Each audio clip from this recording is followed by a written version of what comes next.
right, I want to welcome everybody. I see a lot of brand new faces. Welcome you here to our township meeting here for February.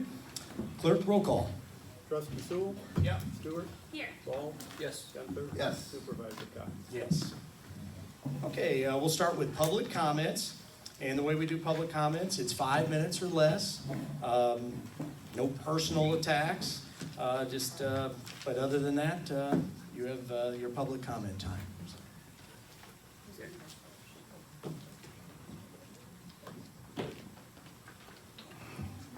Put my name and city address.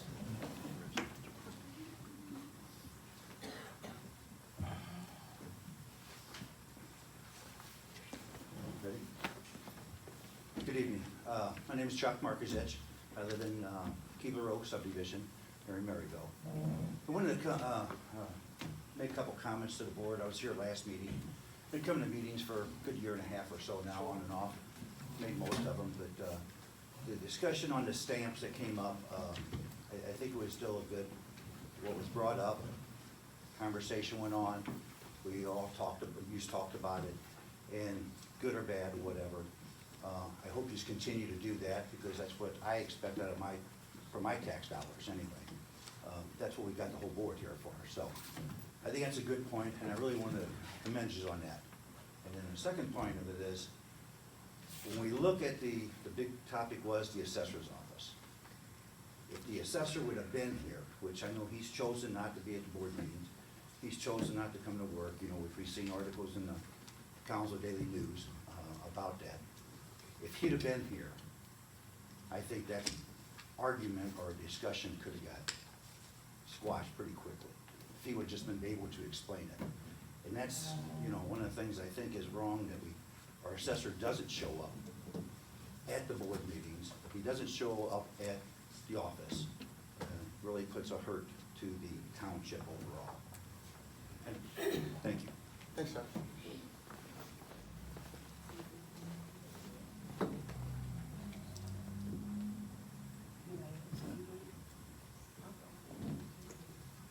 Just step, just if you. Come on up. Yeah. Yeah.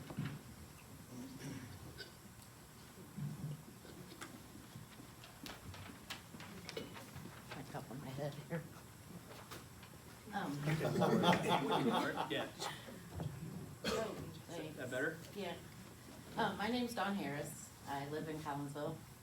I've lived in Collinsville my whole life. So have my parents. So, I wanted to address the stamps thing also, because it's my understanding that this was voted into the budget in 2024 and approved by the board members, and that it's the same amount for the stamps and the mailings that has been going on for the last few years, so it's nothing new. And that there was some other bids gotten, but they didn't include the fact that it can't be bulk mail because it has to be returned to the office if the person that sent you is not in residence there anymore. That there's 1 to 4 papers per envelope, that are different people get different things. And that there's different time periods that each one have to turn their stuff in, like if you're, through VA, if you need to get that information. I happen to know personally that can take a really long time because they don't move very quick all the time. So you need to get it ahead of time so that you have plenty of time to get a doctor's note or whatever it is you need. And that there wasn't never offered to the assessor's office that they needed to get another bid. They've been using the same company, so I would guess they'd assume that the same company would be fine since no one had objected to it previous to that. Let's see.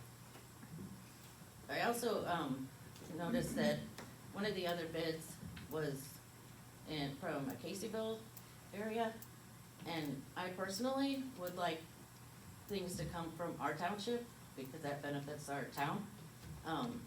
So that's just something that's important to me, that we use the businesses within our township. That's all I have on the stamp, so, but I have a couple other things. my grandpa was an assessor. He lived in Collinsville also. And I happened to know from, he talked a lot, so he told me a lot of stuff. That, you know, it's not as easy to be an assessor as taking some classes. That most of the people who become assessors, have either worked as deputies or have worked in a similar field. Like he was, worked civil engineering prior to that. So I'm a bit concerned that we expect someone to just take some classes and then be able to perform that job. I know in my job, you know, we have to go through a lot of training before we're allowed to work on our own, so I would think this is rather important too, because it affects people's taxes, and if it's not correct, you know, we're gonna pay later for it. I also had a question about the contingency fund.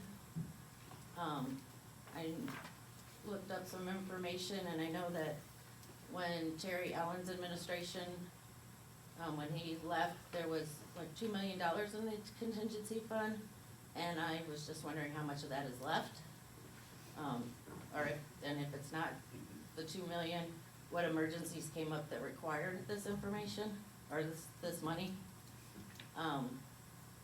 And lastly, about the Senior Citizen Center, I was watching a podcast, and was mentioned that there was a grant for the parking lot, and that it was $125,000. But I was wondering if that covered all of the parking lot or just the land. I was just wondering how much of that actually came from the taxpayers and how much was from the grant. I also looked up that the value of the land for, that we obtained for the parking lot was $60,000. So I'm assuming there was still some left to complete that project, but I was just wanting to know what those numbers were. Okay, thank you. Thank you. Thank you.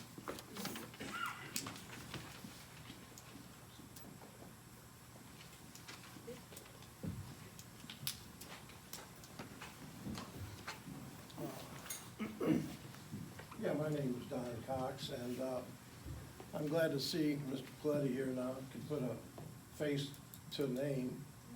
And I don't know about all the ins and outs of what's going on. The only thing that I know is that I taught school for 40 years, and I'm retired now, thankfully. Retirement's good. Yeah, it is. You know, once you retire, it's good. But I do know that I read in the paper someplace that Mr. Paletti didn't come to the offices because he lost his office space or something because of a reconstruction of the room or something like that. And I know for sure that if I walked in the first day of school and I didn't have a desk in the classroom, I know I would go to the principal and say, hey, where's my desk? I wouldn't say, well, I don't have a desk. I won't come in tomorrow. I'll just stay home. Or if I went in the classroom and there wasn't any students in there, I'd say, well, maybe I ought to find out why there's no students in there. I'm sure that my supervisor, the principal, would straighten that out right away. And about everything else that's going on, I know that if you got a job, you should show up to work. Thank you.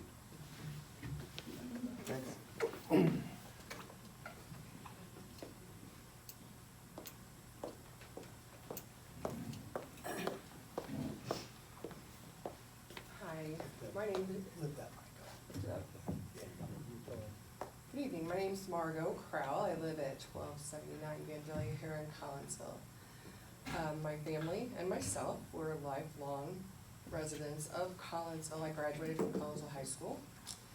I moved away for a short time, but when I returned 4 years ago, I got involved with some senior citizens that brought me here to the senior center and brought me to a township meeting. And at the township meeting, there were some people that attended, some people didn't. The actual senior center kind of reminded me a little bit of a low-income residential home. It wasn't real clean. The administrator was barefoot. There was a lot of things that were really kind of strange and out of place. The food was great. And then I was introduced to 3 men. 3 of them are sitting here this evening. And they were a team, and they had a dream. And over the years, I've came to the different meetings here, and I came to the senior center, and I've watched an amazing thing happen between these 3 men and others that have been on the board. I watched some really great things happen. I'm surprised at, over all these years, I've never seen a crowd like this, and it's like election's gonna happen and everybody shows up with all the reasons why things should be done a certain way. And I think it's great, but wow, I mean, like a month before an election. I just wanted to bring a few things. Sorry. Pause. Go ahead. I wanted to bring a few things to light. And I had seen a Facebook post from, I was at the last meeting, and I had seen a Facebook post from Matt. And it said the senior center was an overnight shelter in 2021. Now the senior center, to my knowledge, during COVID, there was a lot of changes, a lot of exceptions we made. But for the last 3 or 4 years, I've never seen it used or heard of it being used. Why are we now so adamant about placing people who arrived in our town on buses, our unhoused neighbors, with our seniors?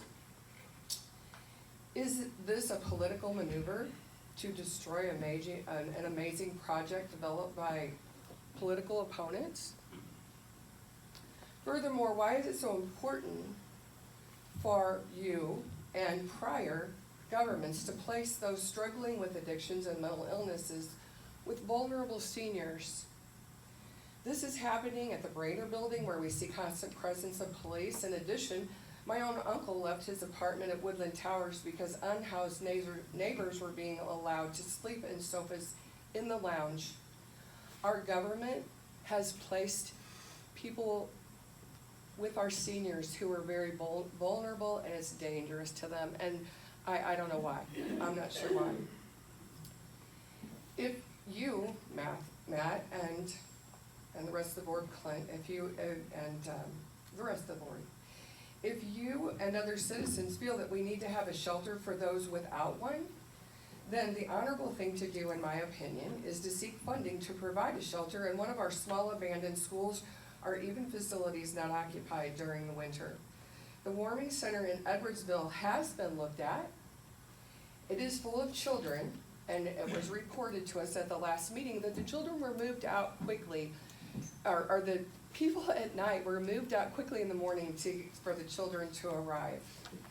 There's a reason to move people back into the street in the morning because the children are arriving. Here, there is no reason to move the people into the street. The people have the right to stay here, stay warm, be involved in yoga classes, etc., that are going on in the morning. And those classes, ask yourself if they should be attended by the people who have stayed overnight in a warming center. Our senior center will be a comfortable location for the permanently displaced, and sadly the seniors will be moved out to make a way for a new home for unhoused people. The unhoused, our seniors here have a new place that more than I've ever seen before in any town.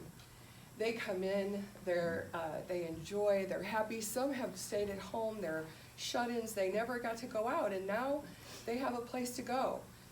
And for those of you that aren't really concerned about the seniors because you want to know about your tax dollars and your pocketbooks, think about Medicare costs. When people are at home and they're shut in and they're locked away and they don't have any social times at all, they are sad, lonely, and they are ill. As far as the stamp things goes, and it seems to be very straightforward, a way to save thousands of dollars was brought to the assessor's attention. And instead of just taking the advice, and again, if he was here at the meeting, he would have heard the comments and the concern about this stamp issue. If a person comes in and offers a suggestion to save taxpayers' dollars, a huge amount of taxpayers' dollars, I say let's do it. I remember when you all ran and it was about to make things better, you have 110% done what you said you're gonna do, as you all promised. So much is better, I'm sure that there's still things that need to be improved. And that is all I see this as. There's no need to be angry about the way to save money. And there's no need to come running in and show up now and be concerned. I think the supervisor has done an amazing job, and I'm sorry that this is all happening right at the last minute. Thank you. Thank you, Marty. Thanks, Brian.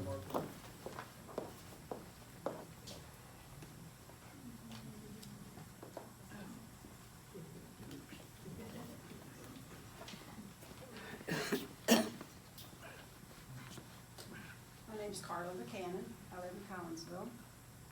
And I kind of was bringing up some things that Margot had talked about, but what I'm concerned about is all of the negative comments that I've been seeing on social media about this current board. It just never stops. And from what, it's about a lot of it's about the Warming Center that we had already discussed, talked about. Some of you that are here tonight probably weren't at those meetings. A lot of you here are probably here for the first time. And if you would come to the meetings, a lot of your questions that you have been asking the board would have already been answered, instead of hearsay from this person or that person. From what I've read, there's steps that have to be taken to meet criteria, certain requirements, in order to open a warming center. The only ones that don't have to meet these requirements are churches, and that's why the majority of warming centers are in churches. Now, I don't think any of us are against helping the homeless. I don't think anybody here is against that. We know it's a major problem, not just with our city, but with all cities, and there has never been a solution so far. It just seems like these negative posts are for political reasons. That's what it looks like to a lot of people, to make the board look bad. I think we need to focus on the problem and running this city instead of making other people look bad. Thank you. Thanks, Carla. Thanks, Carl. Anybody else? All right, we'll move on. So the next item on the agenda Wait, is, you got somebody? Got one more.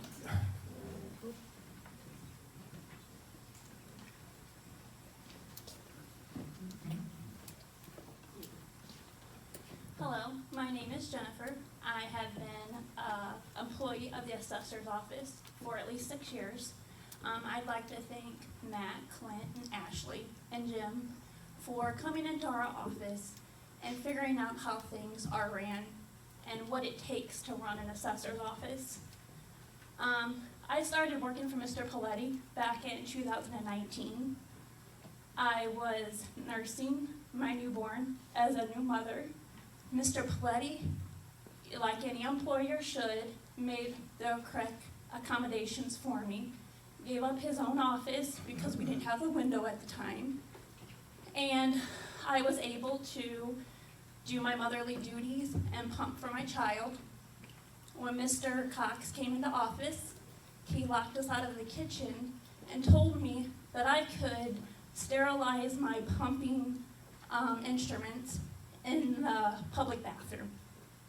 So I would just like everybody to know how he treats the assessor's office. We share a hallway with him, and not once in the past 4 years he's been in office has he come and introduced himself.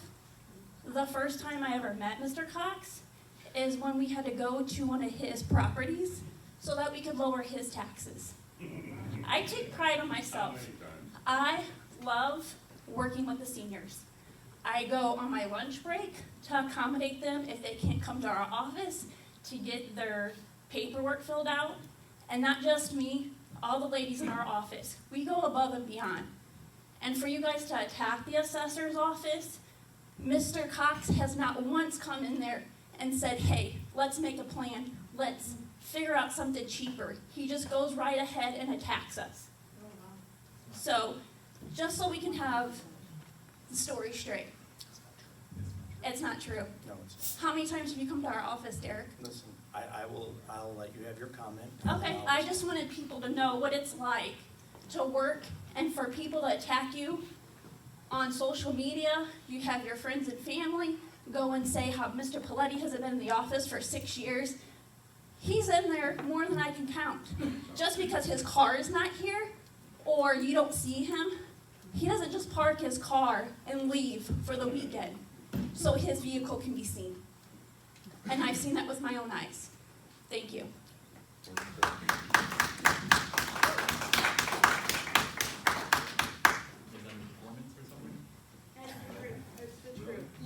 Hey, stop. Hey, everybody, we're good? Okay? All right, we're moving on. All right, Can we speak a second time? no, You can't? it's fine. I'll address that during my comments. Or from Casey? Okay, so we'll move on to the old business and discussion of the assessor's office letters. Okay, so I handed out, first of all, I just want to say this. This meeting, and I almost was going to have a bet with you, I thought it was going to be about a 30-minute meeting, all right? Because this is a very simple, it should not be a big argument. I really don't know why it's a big argument, but obviously it has turned into that. So I wanted to put this out there because I think that we need to explain it, okay? And so I'm just going to start with the simple, there's two basic Can I ask things to one this. question? Yes, Is this mailing methods quote a new quote or the same quote? I'm going to explain it all, okay? Okay. And then I'll let you explain yours, Well, okay? I'm gonna go with it when the trustees go, is what my request is. If you want to talk about, It's this, all-inclusive. so It's gonna be- this is my meeting, so it's up to you. So here's how we're gonna do it. So I'm gonna just quickly, I'm not gonna take a lot of time explaining this. Just for a little background. I found out about using first-class stamps just 2 days before, 3 days before, on a Friday. Monday, January the 6th, we had a huge snowstorm. And on Tuesday, I wanted to see if we could save some money. Because a lot of people understand that if you're sending out thousands of mailers, that you can use bulk mail at a bulk mail price. So I went down to the only place that I knew. I assumed there's more places, okay? I just went down and just got a simple quote. And in the paperwork, and it has the supporting documents behind it, the quote from Modern Mailing was, Modern Mailing was printing the forms was $232, and this is for 4,654 pieces of mail, which, by the way, I found that out when I asked Pete, when I emailed Pete about it. The envelopes that we printed with the return address would cost $258.50, and then the service fee, this is folding, stuffing, addressing, stamping, and delivering to the post office, was $465.40. Again, this is for $4,654. The stamping was $1,489.28. Again, and their estimate was 32 cents a stamp, and they said that that would fit a letter or two. Okay, it might go up a little bit if there's 3 pieces of paper. Again, this is kind of general. I'm not trying to do anything. All I'm doing is trying to find a cheaper or let's call it a better way and less wasteful way, if we could. The very next day, Matt, you knew about this because we texted all day about it, and you told me to bring it to the meeting, and I brought it to the meeting. And I showed everybody Uh-oh. Sorry about that. So I brought that to the meeting, and for some reason, there was a lot of hostility because I brought it to the meeting. All I was doing was trying to show a better way. Derek, we talked Hold about it. on. We Let talked me- about it that morning. We could have adjusted that morning. I'll let you speak, okay? All right. So anyway, that is all that is there. So when you do the math on what I've gotten and what Pete has actually spent, I'm sorry, the assessor has actually spent, it's over 50% savings. Because the assessor spent over $1 per letter, and it's the maximum that you could possibly spend, all right? Without ever trying to go find a possible better way. So, the next morning, and attached, you will see the emails, okay? I emailed Mr. Paletti the next morning.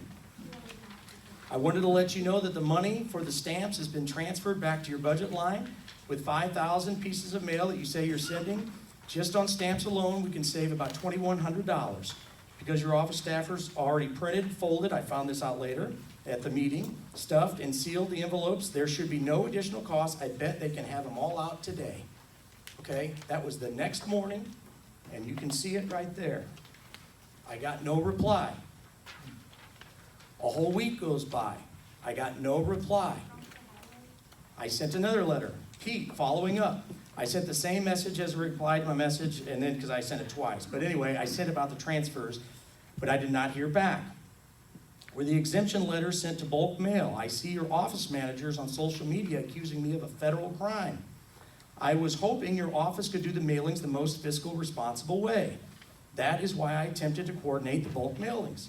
I'm certainly not hoarding the stamps that we purchased. If you would wish to waste taxpayers' money by doing it in the most expensive way, let me know. My stamps were there, or the stamps were there. All he had to do was ask. I finally got a call from Clint and said, can you just give him the stamps? I said, absolutely. I said, just have him ask me for the stamps. They're ready to go. All right? So he does email me later, per your conversation with Clint Ball. You agreed to release the stamps back to the assessor's office. The number of stamps were purchased within our budget, and Data Unlimited was hired to do the bulk of the printing. In the future, we will check into other methods for our mailings. I would appreciate the stamps were released today. And they got them the first thing in the morning. And I sent a letter, message back, and you can see the rest of them. I don't have to belabor the issue. But basically saying that the stamps are there, and hopefully by midday, if I guess the office was going to hand stamp the thousands of letters, again, this other place would have done it all out, okay? So that is that. But in the meantime, after again, I offered the stamps. I offered their other way to do it. An article comes out in the Collinsville Daily News. First thing, it says seniors, veterans, and those with disabilities who will begin getting free tax help on January 21st are missing critical forms to take with them. Well, first of all, just think about this, okay? That is for income tax. Due from 2024, the income from 2024. We're talking about property tax that is for 2026. 2025 due in 2026. The two are not related. 2 years apart, that's not true. But here's the headline. Collinsville Township's most vulnerable, in danger of losing exemptions. Ladies and gentlemen, it's like screaming fire in a crowded theater, okay? I thought it was wrong. So I reached out to the Troy Times-Tribune. Collinsville Daily News. And I said, please, this is not accurate. Can you retract this or ask me what's going on? Ask the county what's going on. This isn't true. No response. Then I had our lawyer reach out. Bill, Bruce, they were in the office. We reached out to the Collinsville Daily News, Stephanie. And she wouldn't do anything, right? I have a letter here from the county assessor, okay? Now, I'm guessing that you guys are gonna say that these are due and it had to be rushed and all this. This is the letter I sent to the county assessor. This is in your package. I was looking to find out when the 2025 senior freeze, disabled veterans, disabled persons, and mobile home is due.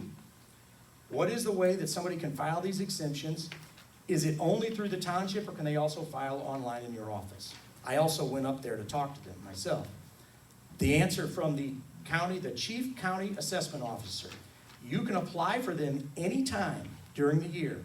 You can mail them or email them to the county.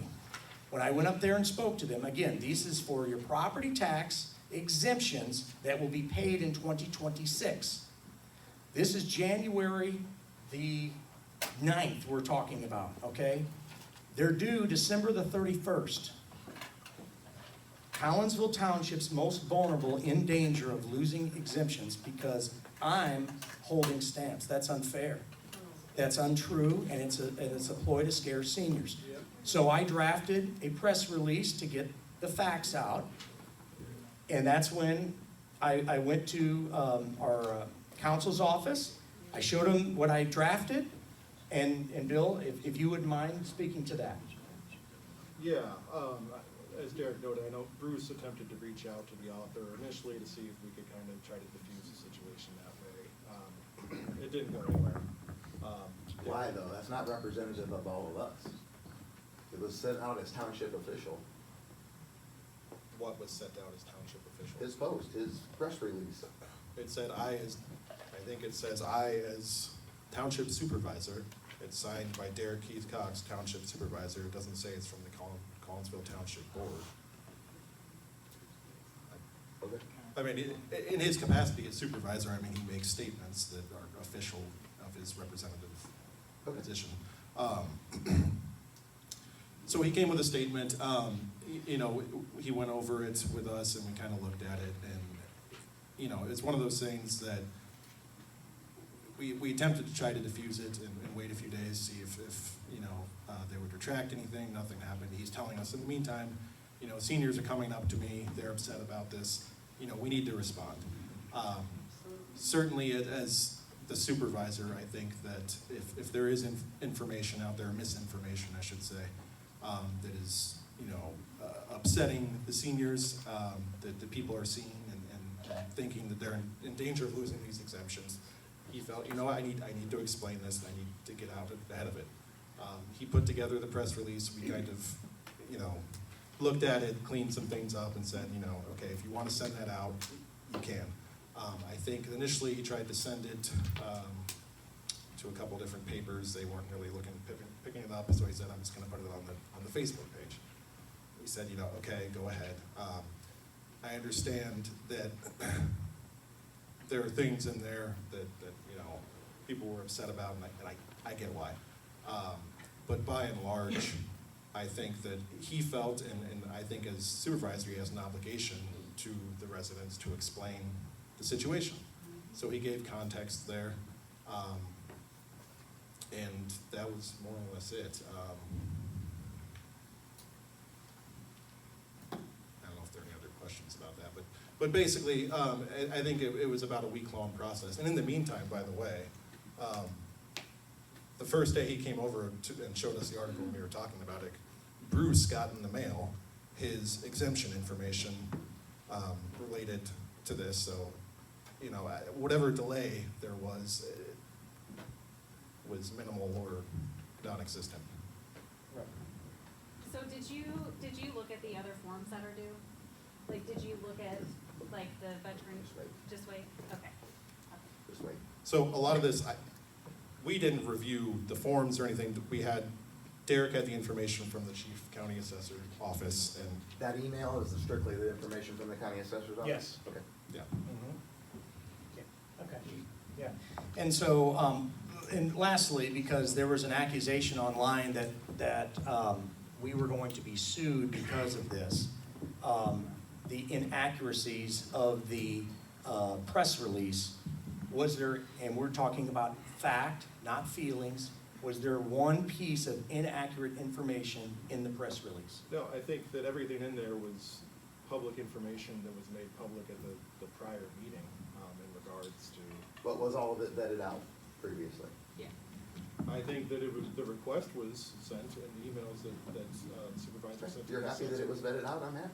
Right, I mean, so there was absolutely nothing. I wanted to put the facts out there, how it laid out, and somehow it all got blown up. So now, I Although- do wanna make a point Sure. that, that's unfortunate that that's what the assessor told you. the chief assessor? Yeah, because when you go to the Madison County website, it has different dates listed on the website. So that's why we were asking if you had vetted it, because there's other different exemptions that are due with different due dates. The due dates are on the forms that we'll provide, What- later. what, But, there which is ones? different information. I'll provide all that information. Yeah, all the I got it. information is coming, but, so, my question to you, which I don't know if I should ask now Go or ahead. later, is, if indeed there was inaccurate information in the statement, would we then be liable? It depends on what, the typical lawyer answer for many things is it depends. Because there are so many factors, there are different things. The liability for a misstatement, even if it's knowingly made, or if it's unknowingly made, can factor that. What the damages are, Like if somebody misses an exemption because something wasn't due on time, I think that we could be liable for giving out false information, which is Absolutely. why there was concern. We'll cover those. So, But, yeah. anyway, I see what you're saying. so. There are, and we'll cover those. Okay, listen, if I will give you your time to go on and do that, that's what the agenda is for. Yeah. This is a meeting, not, a campaign. I'm So- talking just like everybody else is, Gary. I understand. Okay. What I'm saying is we're talking about the forms, okay? Here's one of the forms. This is another one of the forms. It says 12/31, 12/31. Now, one of the forms does say 7/31, July, okay? And I asked them this. I said, well, this email says anytime. And she says, we just like to get them in early. If anybody comes until December the 31st, we have to take them. That's what I was told, okay? And again, we're in January the 9th. Not even close to July, not close to anything. And lastly, just to get this out, if you look in your stuff, we only spent $2,500 because that was what was in his budget. But we sent out 4,600 and something letters. So where did the other stamps come from? So I ask, and just so everybody knows too, I want this to be clear, I first ask Mr. Paletti, and he says, I'm not giving you that information. That email is in your package, all right? He wouldn't tell me. Yes, I am across it, but he would not tell me. So then I actually had to FOIA that. That shouldn't happen in our government, okay? So what I'm saying is, he said that he had stamps left over, so there was about 1,200 stamps left over. He could have sent those out immediately, didn't even need me, all right? So if you're saying the ones that are needed to be out earlier, like the mobile home, that there's 400, he could have sent those without me. He had them. He already had the stamps, and it's admitted in the FOIA. So, anyway, there is, well, let me ask you, does anybody like waste in here? No. Raise your hand if you do, all right? My question is, why the anger at the person trying to just find a better way? That's it. And if you don't agree, then say, hey, no, that doesn't work because this. Good. This is not a big argument. We should not be stressing and spending our time on this, okay? So, when we get to when you want to do, we'll see what we're at. Okay, so let me find my, New business? yes, new business. The resolution. Okay, so new business. No resolution. What's that? So, He said resolution. yeah, it's not yet. Discussion. So, it had been, during all this, there was discussion about we need a social media policy. And I just want to say, like Margot said, this board has done great. Okay, we got in, the website was a disaster, we've had a lot of help from Matt and people, and it's like, so, but I think one thing that we all kind of overlooked was the social media thing. Now, I would like to take it a little further, but it'd be something that we'll need to work out with the union, because there's some things in there that I think that we can do a little bit further, but that would need to be talked about with the union. This social media policy, and be fully transparent,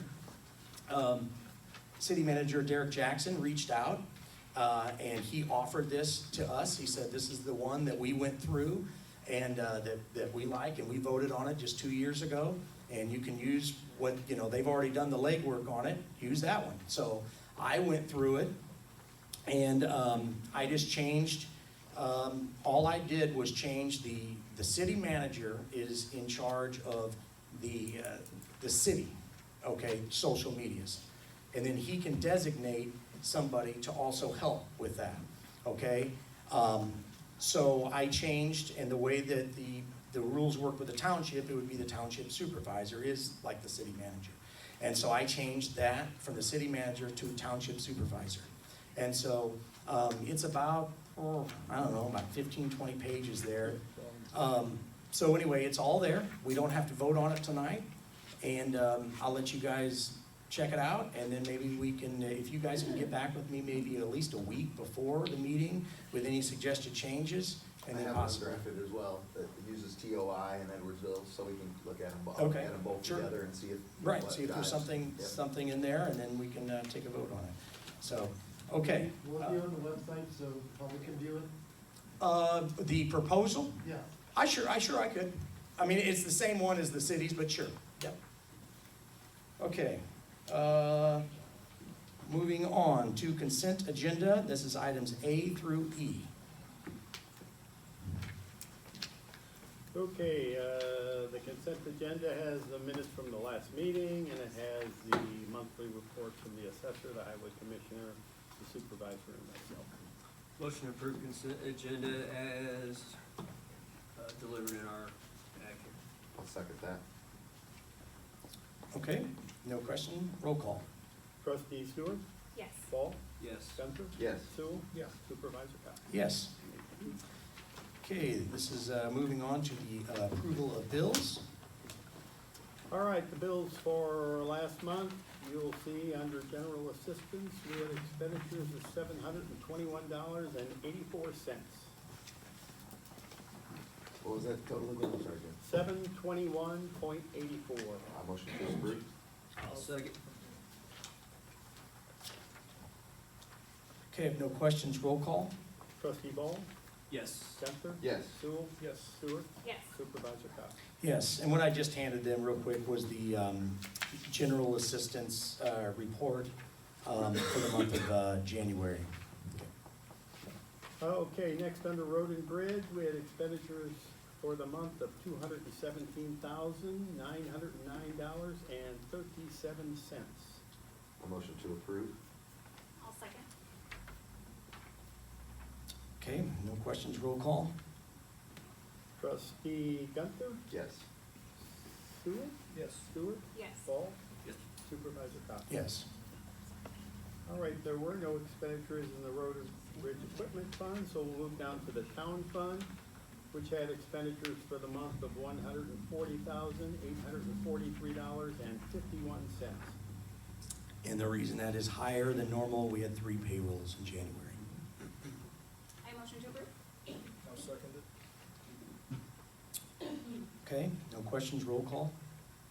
Trustee Sewell? Yes. Stewart? Yes. Ball? Yes. Gunther? Yes. Supervisor Cox? Yes. Okay, then we have from what we just talked about for 30 minutes, the $2,500 from last month, which was not approved, the expenditures to postmaster for postage. I have a question about that. How's the flow back work? Because is it back into that account? Have we verified that? Yes, it is back into their budget line item. Can you confirm, we'll confirm with the assessor, I guess. Okay. No, we got the stamps, so it's What? not in there. What's that? It We paid should be, for and it, then you so- gave us the stamps. Right, yeah. You got- We understand, that 2,500 should not be a back in the line item, and I think you need to have a vote to put it back when you were gonna put it back. You can't just take it out and then put it back on your own accord. What's that? I didn't follow that. He's got the stamps and the $2,500 there, Is the, is what you're saying. the bookkeeping No, is what I'm incorrect. saying That's what I'm is. saying, is the bookkeeping Oh, yes, correct? Hold on. Where's Don? Don? Don? Yes. If we haven't yet transferred that, I've asked you to, but have you transferred that back to? Yes, sir, I did. Okay, it's But back. why? Huh? Why did we transfer it back if Because- he got the stamps too? Stop, hey, Lord. He got the They- expenditure, Listen, he has the stamps He got the expenditure back. right. and, But you put the 2,500 back into my budget, it should not go back. no, we fixed that. That was the first email, Pete. The first email, I put it back the day after, Yeah, okay? but I told- Then once we gave you the stamps, then we took that $2,500 out of your budget and put it into our budget. It's not back in my budget. Yeah, That's what I was. you're fine, you're all out. There's no more there's no more money in that budget for the rest of the year through March 31st. Okay? But there had to be another check. If you put it in, we had to write another check. We did No, not there write doesn't, another no, check. Pam, you know this, that you can absolutely transfer from count to, yes, you can. And we've done it every single year. You don't have to have you're gonna have to have authorization when you transfer accounts, never mind.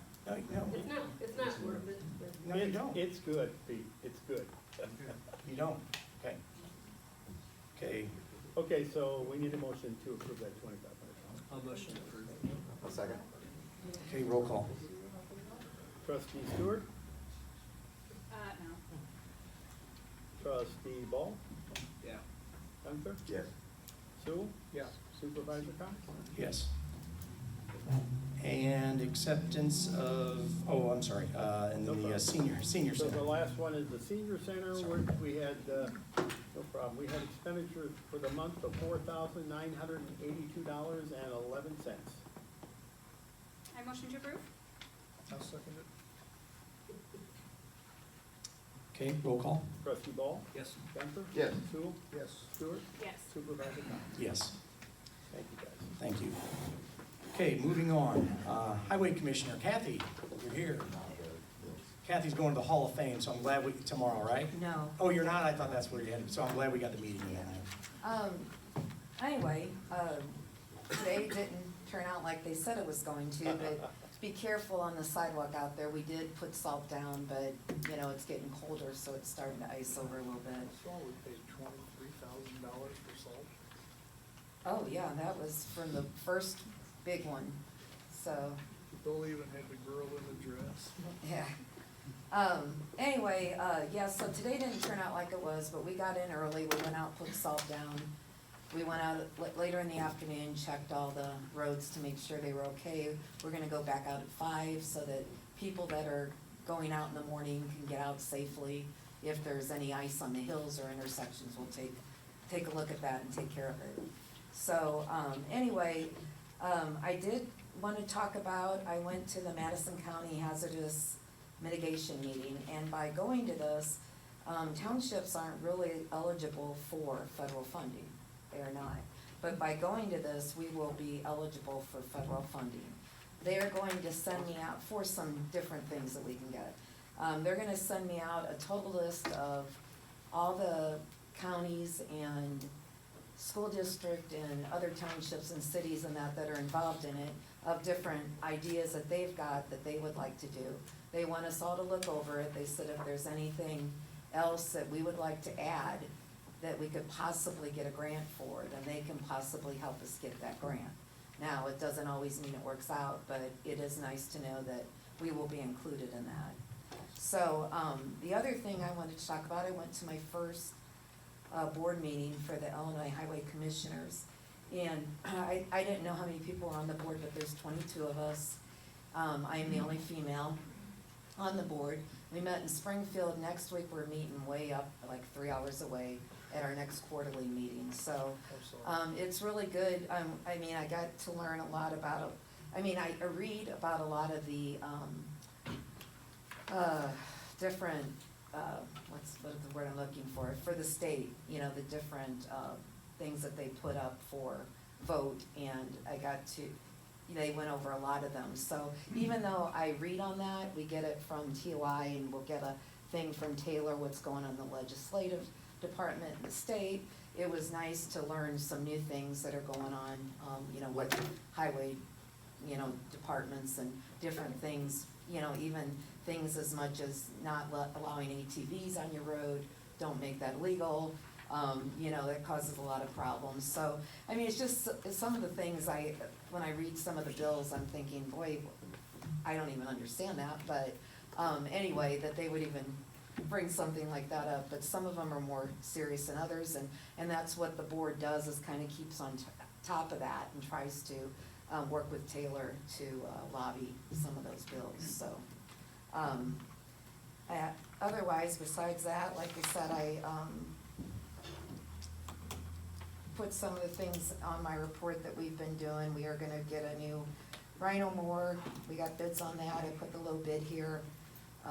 We are getting new zero turns, got bids on that and put the low bid here. I can spend up to $30,000 without having to go out on bids, but even though I don't go out on a formal bid, I get bids from different places, because I don't believe in just, oh, we're gonna go to you and get yours without getting bids. So even, the rhino or the zero turns, they're basically the same price wherever you go, but one gave us a little bit more of a trade-in amount. So, with that, it was like $900 difference, but we still went with the lower amount, so. But the only thing I wanna say about everything that's going on right now is, I am a highway commissioner, and I am the one responsible for the highway department, just as you are for the supervisor's office and Pete is for his office. I would hope if you have a problem with something, or you see something that you feel like I'm not doing right, you would come directly to me before you would bring it to a meeting. And I wish you and Pete would get that relationship going, because I think it's important to work together and not bring it to a board meeting and kind of call people out. I just feel like that's kind of what it was about, and I just don't like that. Yeah. And I always have called you if there's I know, any issues. well, that's just it. We have a good relationship. I would hope that you two could get that kind of relationship, and I don't know why, you have so much animosity, but I know why he does, because you've been going after them since you were a trustee. So, and a lot of that is from people behind you talking, and I know that. Well, we've all had lunch, and I did think that was behind us. Well, And so I tried. I just wanna say that, to me, it's kind of embarrassing to have all this going on.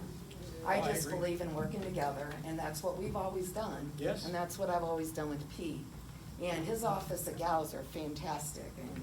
I've never had a problem with anybody in his office. I work with them, I can't say anything bad about any of them, as I can't the girls, the gals that work for you.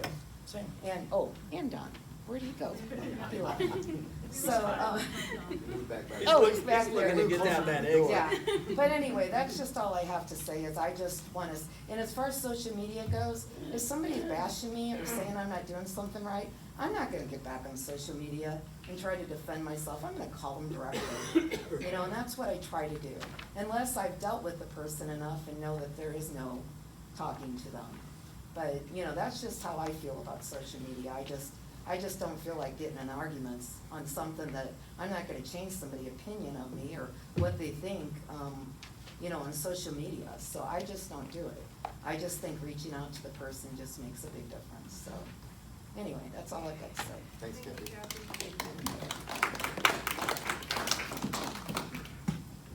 All right, Pete.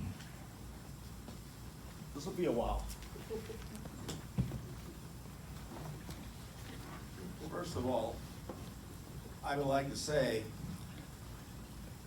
number one, that I think I've always had an open office to the board members. If you wanna come over, and even Mr. Cox can come over anytime he wants to and talk. Doesn't have to send me an email or anything else. Just walk over and say hi. That's what happened when Terry and I were there, and Dan and whoever else I was with. It's always happened that way. I hope we can do that. We did go to lunch 2 times. I bought once, you bought once. We should do that more often. I agree. I have no problem with that.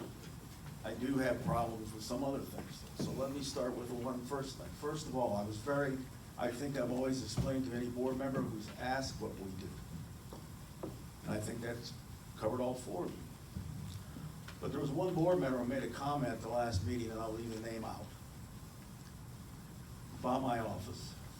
It was not I think, the most gracious comment of all times. But that board member never bothered to come and see me. I would hope in the future, if you have a question, that you will come and see us, instead of taking it right straight to the board here and in public. We are owed that as fellow Consonians, if you want to call us that. The other thing that's come up is, I read the other day where I am totally 40 years out of date. I didn't realize I was so far out of date. So I think maybe I owe all of you to let you know a little bit about me, since nobody seems to know much about me, which I kind of like. I kind of like running under the radar. I'm just not a bureau public person. So let me tell you something. Yes, I graduated from Collinsville High School. I then went to the University of Illinois, where I received a bachelor's degree in forestry. After that, I spent a couple of years in the Army. And after that, I ended up working at the courthouse doing tax mapping. And from there is where I ran for office for the first time. But also during that time, I went ahead and got a master's degree from SIU at Edwardsville, and I followed that up with a doctor's degree, PhD, from St. Louis University. So I do have my PhD, I do have my master's, and I'll have all that. So believe me, I know a lot of things about a lot of different stuff. The fact is, I'm the first one to ever do a foreign language requirement as a statistical project at St. Louis University. Now, as far as the assessor's office, I ran for that in 1977, won it, took it over, and it was different times then. But thanks to two people in this town that knew something about appraising, who took an interest in me, a man named Jim Bone, or as we called him, Grumpy. One of the most grumpiest people I've ever met, I think. But he had a heart of gold. He would be by every day and tell me what I did right, what I did wrong. And explain to me why I did it right or wrong. And he never did say good job one time. And I said to his son after he passed away, I said, you know, he never said good job. He said, why should he say it to you? He never said it to us. And that's probably true. The other one was a man named John Brankline. On paper, these were nobodies as appraisers in a sense. They were two of the most brilliant appraisers I've ever met in my life, and I have met some very good ones. Because of them, and a few other people like the late Craddock, I can't think of his first name, from St. Louis, appraiser from over there, I started going and getting advanced degrees. I went, besides the one you have to be appraiser today, or assessor today, I went ahead and also started working on advanced ones. And that includes the certified, I'm a certified evaluator, I can't think of that, CAE, Certified Assessor Evaluator of the International Association of Assessing Officers. That means a lot because it's the highest thing you can obtain in assessing. And to do that, not only do you have to take a whole series of courses, but you also have to write what they call 2 demonstration appraisal reports and have those reviewed, and they are tough reviews. They're about 100 pages apiece. So I got that. And thanks to Mr. Craddock over in St. Louis, who encouraged me to go ahead and go after the MAI designation of the Appraisal Institute. I went for that. That also requires a whole series of classes. Then you have to have 5 years of experience, which I had, and that is all reviewed. And then you also have to have your 2 demonstration reports. And in those days, it was a lot tougher than it is today. So I have that designation. I also am licensed as an appraiser in Illinois. And see, I guess I got most of it covered now. All of those people, the Illinois thing for your license. Actually, for my I have to have continuing education for the assessment job. I have to have continuing education for all of them. Some are on a 5-year cycle, some on a 2-year cycle. None more continued unless I do that education. So somebody who says that I have a 40-year-old education history and I don't know anything based on in the last 40 years is utterly ignorant of what is required to be done in this job. It has changed, it has radically changed. And I do have my own private business. This has always been a part-time job, so that you know. So from even before I was ever in it, it's been a part-time job. I've always been right down the street where they can find me, or phone's right there, I got a computer. I can even do the job on the road if I have to. But I run that office, and the policies and what we do in that office, I run, not anybody else. And we have been extremely innovative in bringing things into our township that are in no other township. When I first ran, the big issue was mines of science on Bory Lane and Maryville. Nobody knew how to do it. Nobody would address it. And I promised I'd go out and look at it. We started out with, I think, 7 houses in Maryville. We now have 135, I think, or 34 or something in the township that have mine subsidence. I pray to God none of you ever get it, but if you do have it, let us know. Please come and let us know. There are ways that we can't make you whole. Nobody can. Even the state of Illinois can't make you whole. But we can adjust your assessment for it if we know about it. And we're pretty good at recognizing. But we had to come up with ways of doing it. And it's not just take off with some money. We have to kind of figure out what the extended life of that house is, how long it's going to be there, what the rental rate can be, and so forth. That's one thing we've done. Another thing we do is the multiplier. You all hate the multiplier? You hate it? Don't you hate the multiplier? Oh, the multiplier's coming out. When I took over, it was a disaster. It took me years to clean it up because I didn't have enough staff. I finally had to sue to get enough staff, and I did. And we came up with a very unique way, about my second year in office, to look at the multiplier, because I looked at it, and I looked at it from statistics of all things. If you look at the way they tell you how to do the multiplier, my friends, you'll never get 33 1/3. It's a crapshoot. It's a total crapshoot. But what you can do is you can go and look at it and say, what was our, it works on 3 years average, and they float the averages for the 3 years. It changes every year. So it doesn't stay the same from year to year. From the previous year. So if you had, let's say, 29% the previous year, they'll say the next year that 29% is now 30% or something. So you can't guess ahead of it or anything like that. And you can't go back and change the ones that you're supposed to. And I did a little research, and guess what I found? There's a case called, I think it's the Marine Bank case from about 1977 or something, up in Chicago. Supreme Court of Illinois ruled that is, if you can't obtain 33 1/3, it's more important to have equity. And I says, bingo, we'll go for equity. And that's a good thing, because now, if a house, we do our best out of a house is worth, let's just make up a number, pick whatever you want, 150,000, let's just say. Numbers are going up so high these days, you never know. But let's say it's 150,000. We should have it on for 50,000 on our assessment.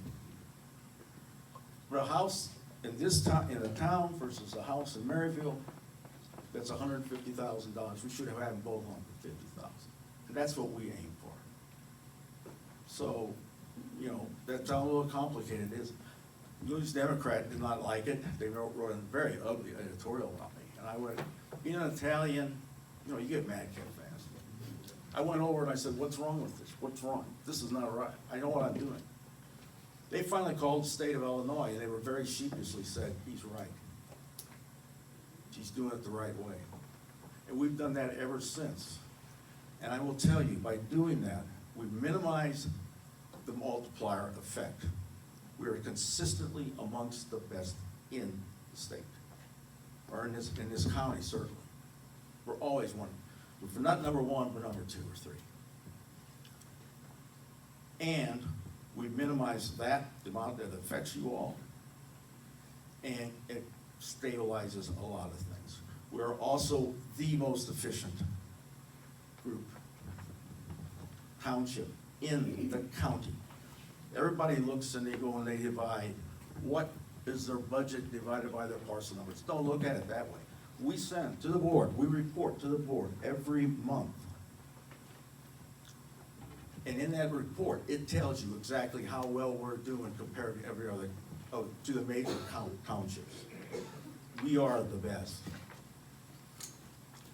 On the amount of parcels being changed versus the cost it costs us, there is nobody even close to us. I mean radically close. We're that much cheaper because we're doing our job. And you can't chase sales and do that. You have to go ahead and be out there. We're the only township on schedule to meet the state requirement of every parcel being reassessed within a 4-year period. That means going back out, looking at that house, putting your hand on it, walking around it, and taking pictures of it. You may not have to measure it. And now they're talking about having us do what we would call some of the exempt properties like churches, the state police station, the city hall. Don't ask me why. That seems to be something that the legislature wants us to do. So we're very efficient. I want you to know that, and I want you to hopefully you appreciate it. And if you have any questions about what we do, or if you have a question about your assessment, last year we only had 3 residential complaints that went to the board of review. When I started, we had 500, 600, 700. Now we're down to 3. I think we had less than 10 the year before. We've been averaging around 10. There's just some people who can't, if you've got a problem, we want to see you. We're not going to send you to Edwardsville or anything else. You're going to come and see us. Come and see us, and we will go out and we'll look at it. And we'll change it. So I want you to be aware of that.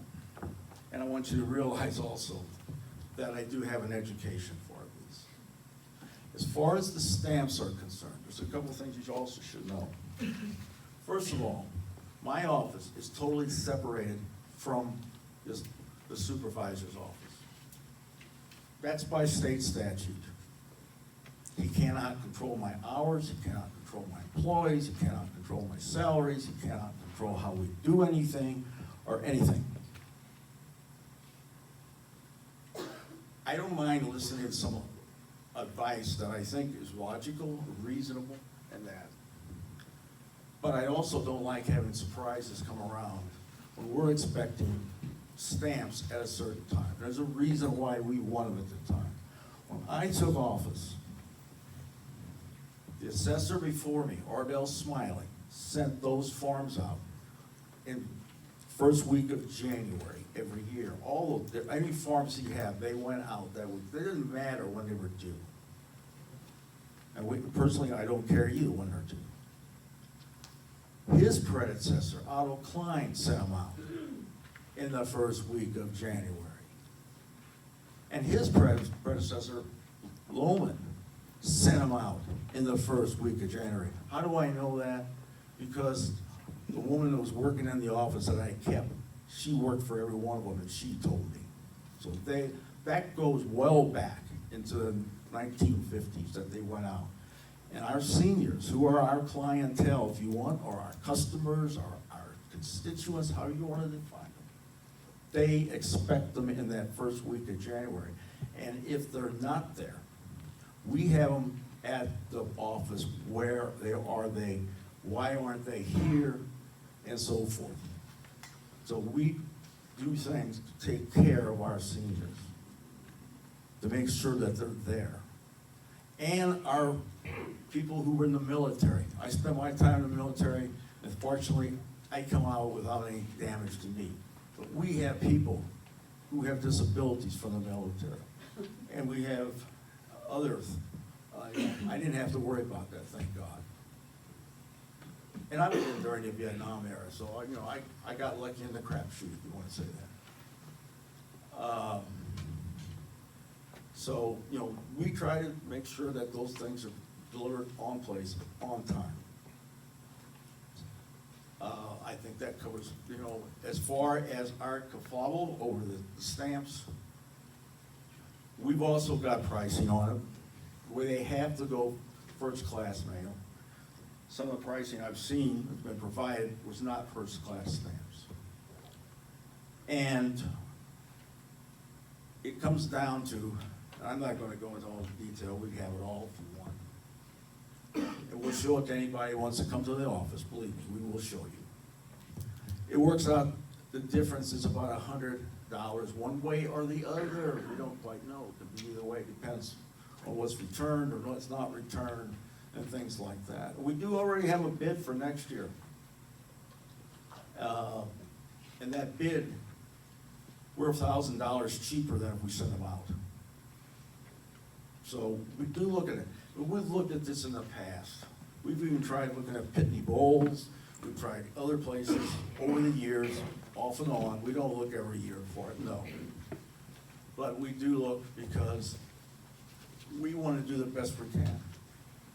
So out of our budget, which is well over 300 some odd thousand, you're talking maximum,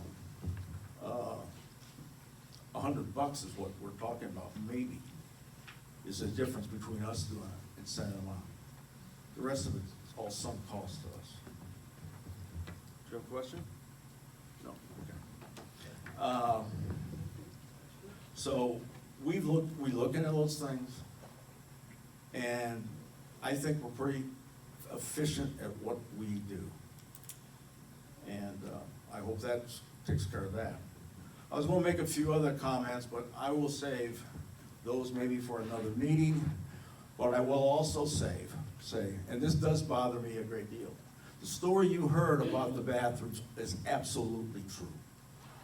Absolutely true. And all my employees, including me, were locked out of basically the office bathrooms that we have used for years. The 2 bathrooms, the kitchen, she did have to go to the front. And that is absolutely true. That lasted for about 2 weeks. And the union official finally came up. And between my union official and myself, we managed to stop the girls so riled up. Because I will guarantee you, we all have to take sexual harassment classes. That's a done thing. We would have lost that case, big time, big time. I don't even want to think of what it would have cost you, the taxpayers, to pay it off. It could have run easily into the millions, because that's just the nature of that stuff today. So you can be happy that the girls settled down finally. It took about a week, 2 weeks to get the door open, if I remember correctly. And it is true, absolutely true. And they even changed, put in new locks and stuff else in there. We also had to go through there to use the conference room.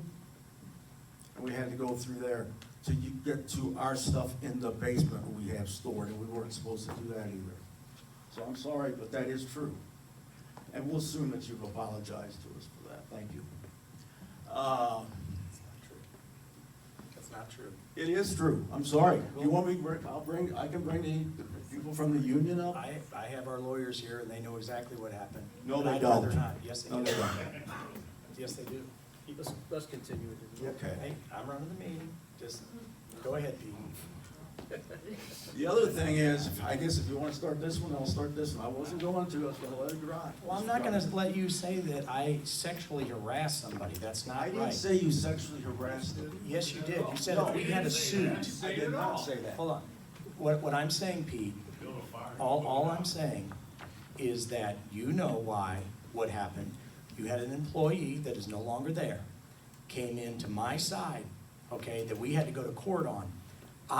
Before that, just so you know, and to her comment, I believe her, Jen, I brought cookies over there because my mother baked them twice, okay? We had we tried, okay, from the very beginning. Last election was very, very dirty. My point is, and I was accused of all kinds of things. My point is this, is we talked about this. Jim, you were at the meeting, at lunch. Let's try to stay, you know, because I don't want to ever be accused as a man that I did something, and they were accusing me just like you kind of did there. So I said, let's not. She came into my side, I'm almost done. She came into my side, started a big ruckus, and I said, listen, I don't know what to do. I went to our attorneys, and I said, what do I do? I said, I don't want to, you know, I don't want any fighting, anything.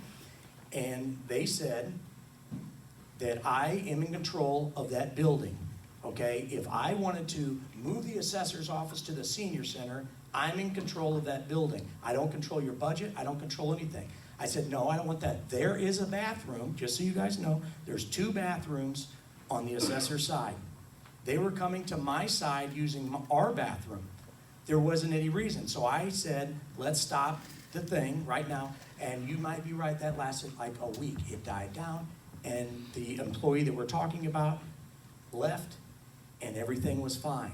Okay, so I apologize. I want to make this clear, I do not have any problem with any employees at the entire township. I think they do a great job. They show up and they do a great job, all right? This whole stamp thing, I reached out to you the next morning. All I was simply doing was trying to find and asking, hey, is this a better way to do it? That's it. It's not a big deal. I'm not gonna get in an argument here right now. It's not the place, not That's the right. time. Correct. But I will say, I don't think I accused you of sexual harassment. We'll forget it there. As far as, if you had a problem, why didn't you just walk over and say, hey, I got a problem? I just told you. No, you can come over any time. Nobody's gonna bite you. Pete, that's not the truth, and that's not the way I feel, okay? I have not felt that way when I was elected. I've tried my damnedest. I could show you on Facebook and things like that people have attacked me and accused me of being a pedophile, I mean, all kinds of stuff. It is, we went to court. I had to go to court. What I'm saying is, I think I've done the best job I can do. And you look at the results, we've done a damn good job. Let's just skip it for now, huh? Sure. You can say what you wanna say, let's skip it. Why was it brought up to begin with? Robert But Rules of hang, Order. hang on, but all I'm Yeah, saying is, well, Pete. why was it brought up to begin with? Why is all this All right, brought hold up? on. Order? Stop, Why are we everybody stop. being political? Stop. What, all I'm saying is, nobody here, nobody, Matt, Clint, Ashley, Brad, nobody would appreciate somebody saying that I did something, and that's why I don't come in there, because I don't trust, I don't have the trust. I wish we did. You just said you didn't have a problem with any of them. I don't have a problem with any of them, Why Matt. can't you go there? Because of what is going on. They will lie, they will say anything. And so what I'm saying is, I just stay out. So that's all it is. Can we move on? We can move on, yeah. I emailed. I forgot to bring my boots, I'm sorry. So anyway, I will let that go for the rest of the night. I don't have anything more on that. But I want to remind the township attorney, though, you represent the assessor's office, supervisor's office, the town board, and the employees. Why did you tell somebody to go to the county instead of coming to me? And also, the information that was received from the county is not fully correct, as you noticed from the stuff. It was wrong. I don't know why she doesn't know, but I will tell you, if you take this for what it's worth, she came from a county that's half the size of this township. I had no interest in being the county supervisor of assessments, none whatsoever. And I'm happy where I'm at. But, you know, you're supposed to come to me because you are representing me, and you're my attorney too. Thank you. So I have a couple of questions, Pete. Yeah. And anybody on the board, you know. So you had mentioned multipliers. Yes. So just so everybody understands, is a high, and me maybe, is a high multiplier better or worse? What you want is a one. Right. It's impossible to pick a one. You can do anything you want. If we're in an era of inflation, you can't keep up with it. It's impossible. Okay. I mean, we had, at one time, our average, they work on 3-year averages, or what they call median levels. They average them together. For a county, again, our township this size is ridiculous. And the assessment is actually, the multiplier is actually assigned to the county first. And in Madison County, they divide their multiplier up amongst the townships. So there's a little bit of political play in this thing, besides the actual numbers. So each township basically has a different multiplier, correct? Yes, Okay. it can have a different multiplier. So what was, because I had asked you this before, and I'm just curious what the latest, it was the last time you were here. What is the latest? And I always just use Edwardsville because Edwardsville has within a couple of hundred parcels of what Collinsville does, okay? Again, I am all, and that's why the signs that we used to, have a better township. We're just trying to do things as best we can, and just like you are. My question is, you gave me, what was our multiplier last year? You got it, Pam? 1.81. So an 8. 1.81. Right, but what he's saying is, 1.018, right? Yeah, 1. Slightly over 1%. We were 1%. so, but isn't that an 8 times 8? No, 1.08. 1%. Okay, No, 1.08, 8%. 8%. No, 1.018. 1.018. Okay. Okay. 1%. Okay, but that's not how, if you could, it's not right. What I'm saying, that is that is correct, but wait. 8%? Yes, Oh, 8. Pam, thank you. yes. I really don't. It's 1%, one time, it's 1.08 off the year assessment. It adds or it subtracts. The multiplier is 1%. No, it's 8%. It's 8%, it was 8%. I don't. It was the second lowest in the county. I mean, down in Granite City, some of them had a 1.15. Well, we had a 1.27 or 2.1 one time, I think, when I first started.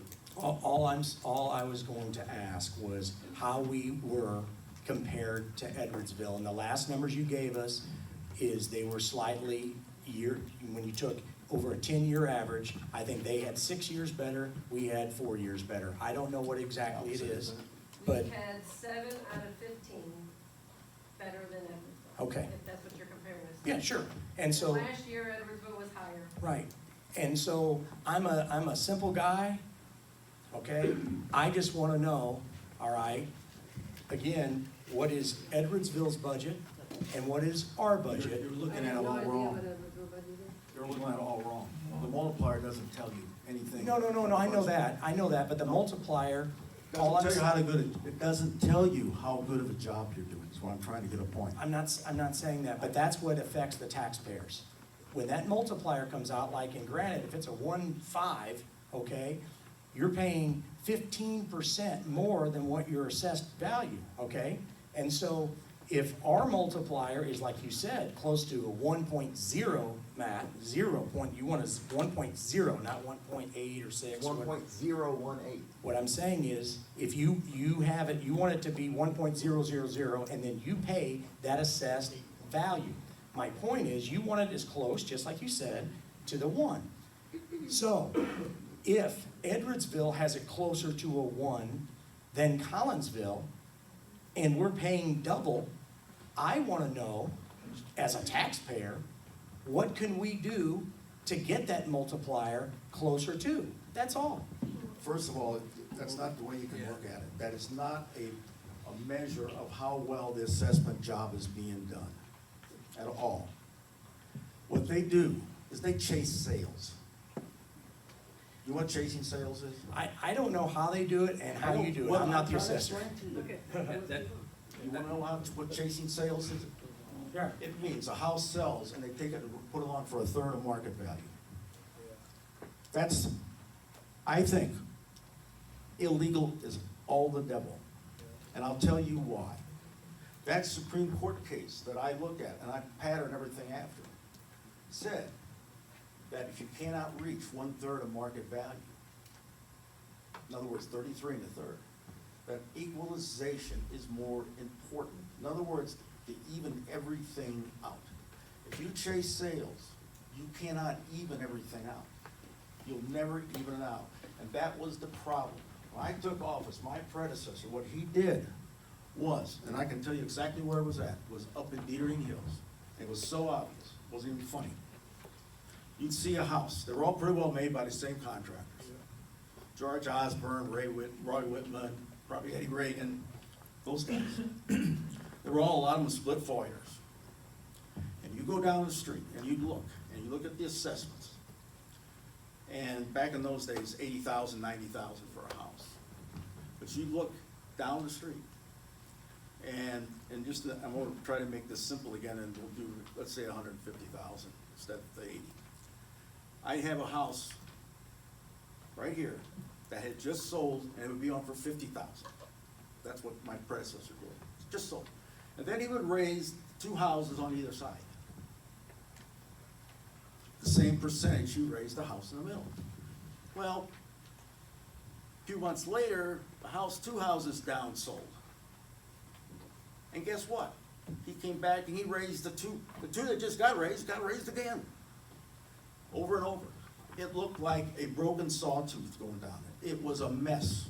I had houses that, and people go walk out of their house and they say, well, what's my taxes? And they go look up down the road and they say, oh my God, that house is like mine, but he's only paying half of what I'm paying, because it never sold. And like that all over the place. And you will find the same thing in a lot of places. And that is what I do not want. That is not doing an assessment job.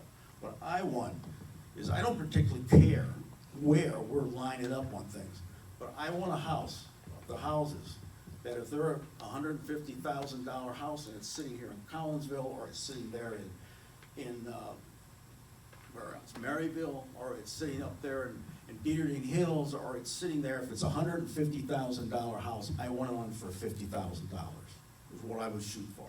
If I can't hit 50,000, I still want them on for the same amount of assessment, so that nobody's getting cheated on their taxes. And that's what they teach you, if you really dig into some of the different courses in that. And you only learn that if you do a lot of stuff. It was only because I used a lot of statistics that I was able to figure that out. So that's what I shoot for, is equalization. Everybody pays the same, so, as we can. And that's why we want you, if you think you've got a problem, please come and see us. I don't know how many times I have to tell you that, but please come and see us. We won't send you to Edwardsville, we'll do it right here. And lastly, just want to make sure, because I just want to make sure, when you said somebody accused you of not having, I'm not saying that didn't come to the board. okay, nobody here, I No. haven't even seen that, No. anything like that. No, So, I'm not accusing you. and then, I just want you to know that this stamp thing, all right, I was literally just trying to, it was the day before, okay, I had emailed you, and all you had to do was ask for your stamps, and we would move on. That's it. I was trying to find money, and I'm glad that you say now that we can maybe save and get some bids moving forward. So that's all, that's what we're here for. We are one of the cheapest townships running, believe me. So, thanks. Steve. All right. We'll move Hey, on. Derek. What's that? You did not email us until after you had the meeting here about the stamps. We didn't get anything from you until after the meeting. We did get one email. You asked us on January 2nd what they were for. Right, But that was right, after right. the meeting. You didn't tell us you were bringing it up at the meeting. What I'm saying is, I You did, didn't tell us anything about your. I asked, method I of asked, stuff. listen, I asked No, I what, got the email right here. I asked what the stamps were for, the big stamps were Yes, we for. told you what the stamps were for, and Right. that was it until after Yes. the meeting. Yes, I wanted to know what the stamps were for, But and you so, could have told us you were bringing up the stuff at I the meeting. didn't know any price difference. I wanted to go see if there was a price difference, a better way to do it. And that's what I You could did. have told us it was gonna be up at the Listen, meeting. Who is for not looking for better ways to save money? That's all I was doing. That's all I was doing. I think the question is, that's our job to go look. If you could have just said, have you thought about something, and just, instead of going running out to get a bid, but let's I drop mean, it. No, what's wrong? The other, I'm not saying, There's maybe, nothing wrong with maybe it. if we talk a little bit more. Sure. You did tell me the first day I walked over when I said, hey, congratulations on winning. You said, yeah, thank you. Now stay on, you didn't say stay on my office, but you said, maybe you better stay on your side and I stay on my side. You did say that. Don't give me that, and don't give me that No, big smile, it's not because that true. is true. That is not. I know exactly what happened. Yeah, I do too. Yeah. Because I came back and told everybody. So you came to my office and Yes, was I very did. nice. The very first day, on the Okay. very first day. Okay. And we have been out to lunch. Right, I after can that. tell you where we went. We went to Tucker's the first time, and we went to Stack Burger the second time. You paid the second time, and I paid the first time. In 4 years. Yeah, 4 years. In 8 years. Yeah. Okay. Anyway, I have one other thing. Oh, I think there was one other point to be made here. That has not been made that I've heard of. And I hate to do this to you, Derek. I'm gonna kick Well, you on just a low don't ball. lie. I'm not gonna lie.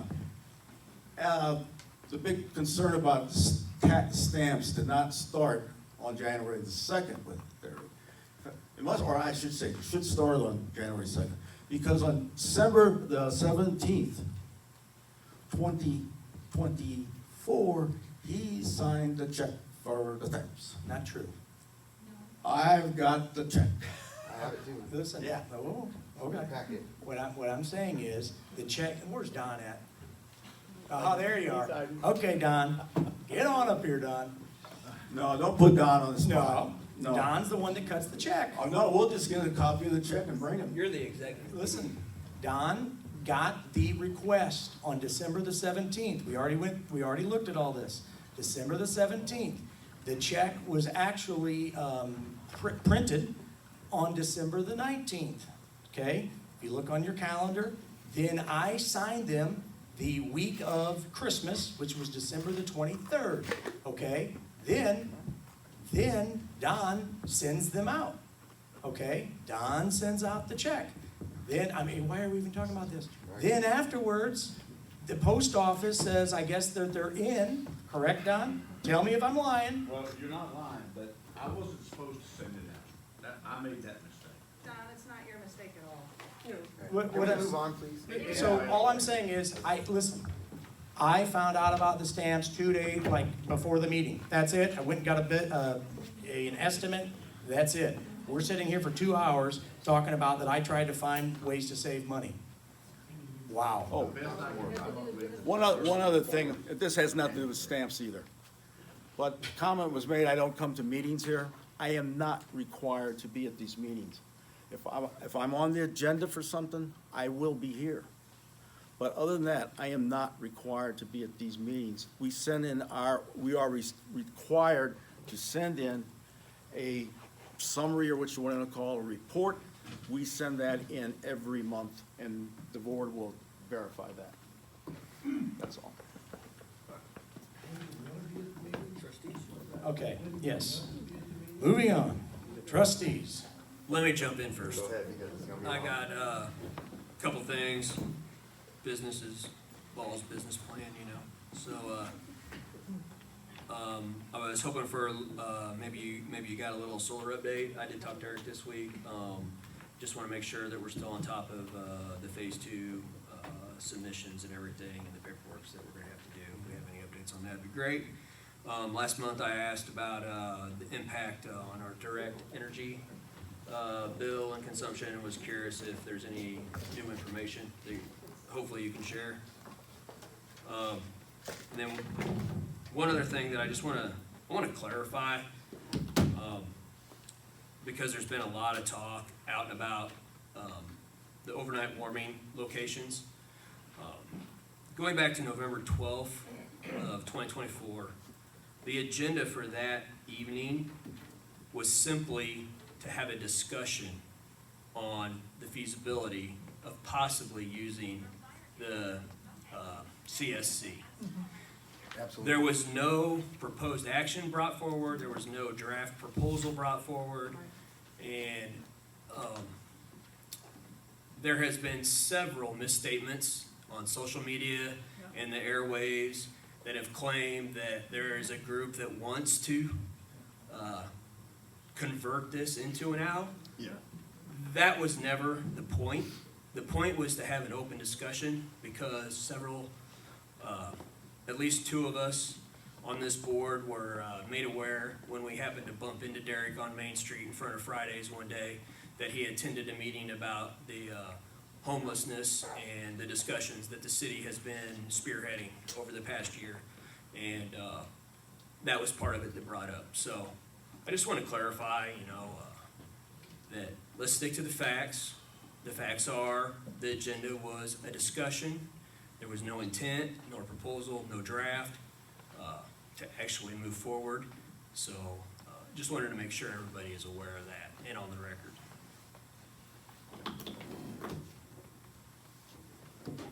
That's all I got. Go ahead. Okay. Along those lines, I do want to talk about the budget for the assessor's office was already approved. This is all something that has been approved already. The tax levy that we do every year has already been approved. There was a check cut for the checks already. And this doesn't, I don't feel like this happens with other offices, and so it just kind of feels a little micromanagement-ish to me. I would have expected and hoped to get the respect to come to me before bringing it to the public in front of the public. Along those lines, I do want to make a statement. We have accomplished a lot with the Collinsville Township. I'm proud of everything that we've been able to accomplish, but I, along with the other trustees, want to express my concerns. So it is deeply disappointing that what should have been a straightforward matter regarding the recent mailings from the assessor's office has been turned into a political stunt.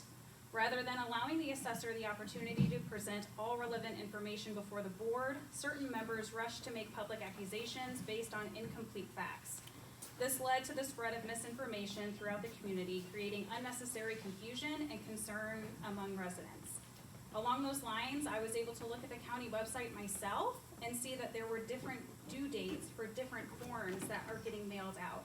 My concern is if there's public statements getting released, the liability that places on the township if some information is incorrect. The irony is not lost on us that almost immediately after these claims were made in a public meeting and on social media, campaign materials parroting the same misleading statements were ordered and distributed. This timeline raises serious questions about the motivations behind the Stampgate controversy and whether this was a genuine concern or a coordinated political maneuver. Equally disappointing is that certain board members continue to make false statements about discussions regarding the senior center becoming an overnight warming location. Despite the extensive information that has been provided in board packets and the multiple discussions that have taken place at previous meetings, information in this packet includes an article dating back from 2011 when the center received grant monies to make it an emergency shelter. Also in the packet, we discussed having community needs assessments, addressing the community's needs. All of that information had been included and provided in previous meetings. This ongoing misrepresentation not only misleads the public, but also undermines the integrity of our decision-making process. In response to some of the claims that had been made, I will be submitting a FOIA request for any police reports, township incident reports, and all expenses relating to the damage that is claimed to have occurred from the last time that the center functioned as a warming location. Our community deserves honest and informed dialogue, not repeated attempts to distort the facts for political gain. What's even more frustrating is the waste of township time, resources, and labor caused by this unnecessary spectacle.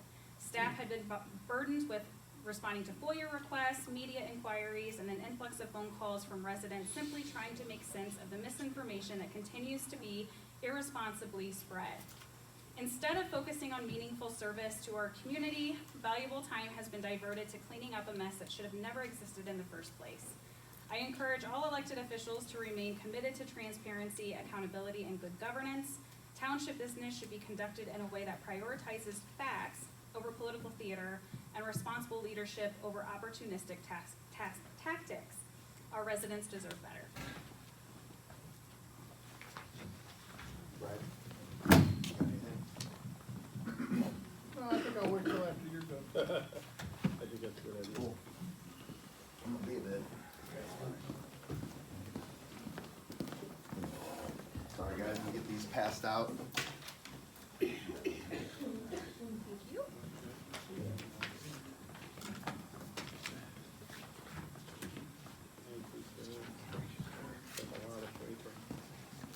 A lot of paper. So I wanted to start by just, as Ashley mentioned, simple business process improvement. I don't know how many of you are in the corporate world or deal with those types of things, but the first step in business process improvement is to review the process. But one of the processes is to, when you're Can doing I- a trust, no, I just wanna say, one of the processes is to address the board, Listen, not the let me audience. finish my presentation, Derek, please. Go ahead, but Okay. you're supposed to address the board. It's actually in one of our processes. So business process improvement starts with reviewing the process, okay? So I'm gonna give you the problem statements. I reviewed this whole stamp thing and then went further to do some further audits in other business processes within the township. And that continues today. So the township supervisor had a potential process improvement or cost-saving measure that he felt that the assessor's office could benefit from, or the township, our taxpayers could benefit from. Yes? Also operating under the assumption, that all of these freezes were due by December 31st. I think that was even brought out again tonight. Proposed changes to the assessor's office internal process and quotes were aimed at that potential savings. They weren't vetted ahead of time, right? You didn't have any conversations with the assessor's office before going and getting a quote without understanding the business process. Just thought, look, I think I can save money. I'll go change someone's business process. Put yourselves in that position. In your home, in your job, can you just go make changes to processes without understanding what the process is? I mean, I don't know where that's done anywhere. The supervisor's RFQ, so request for quote, was also an issue because it was not apples to apples as the other quotes that were previously received. So the assessor already had a quote, has had a quote, been doing this for many years. But we never asked what that quote was. We never talked to the assessor's office. I did. I went and talked to the assessor's office. Actually, they reached out to me. Clint and I and all the trustees were assigned as liaisons to these business units. For what reason? To build relationships, to learn what their business processes were. Because how am I going to vote? How am I going to change somebody's business process if I don't understand it? How? So those quotes, the quote that he provided was useless because it was not apples to apples. And I'll have other quotes in the presentation. I'm not going to go through every quote. But a one-page quote is not what we received from these professional printers that Pete had already been using. And let me back up a little bit. How am I qualified to talk about print? Well, I was a director of managed print services for Dell Computers for 10 years. I ran managed print for Boeing, for Citibank, and for BNSF Railroad. So I know how much it costs to print. I know that quote, that I knew when I was handed that quote, that it was erroneous. Because you can't bulk mail different types of mailings. You're not going to get a quote with one envelope. I can't even get a full quote from one of my folks until they have 5 completed that they can run through and make sure that they're weighted correctly. So I don't know how this person in Caseyville gave us the quote, and they were never, we reached out to them. I did, the assessor's office did initially, then I did after that, and still have not received a return phone call from the folks in Caseyville. Exemption mailing details. Details are important. So the annual exemptions are mailed out, as Pete said, I'm not gonna go through, they're mailed out every January 1st. They've been that way, our folks expect it. A total of 6 exemptions go out. And here's a chart here. I know it's kind of difficult to see. The mobile home registrations, the mobile home registration exemptions, 423 are due March 31st. Folks have doctor's appointments set up, anticipating that they need that information so they can fill out their proper paperwork. We all know how easy it is today if you gotta cancel a doctor's appointment because you don't have any of your paperwork, right? I mean, you can, especially the VA, you can just get in tomorrow. Likely 3-4 months. My dad's a veteran. It's 4 months to get into the VA. That's why these folks are so upset. That's why it's an exemption that is critical to these folks. Then he should have mailed them out. He had the stamps. Are you looking at these dates, Derek? Because you didn't do the due diligence, is what I'm getting at. No, he had. You didn't do the due diligence. 1,100 stamps. Let's move on. So here are the impacts to the residents, right? Here are impacts to the residents, which we've mentioned that there are none. But there are. For the mobile home exemptions alone, it is a misdemeanor if they do not return their forms in time. Not by my word, by the state statute. Disabled veterans, again, they got to provide the VA dated current forms before they can process anything. So they have to have those doctor's appointments. So the dates, 7/31. It's not even close to 7/31. Try to get an appointment to the VA and get your paperwork done before 7/31. Regardless, we're impacting that.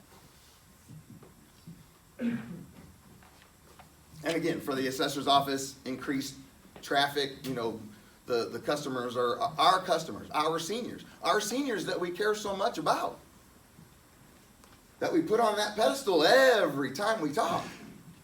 Same seniors. Even more, really.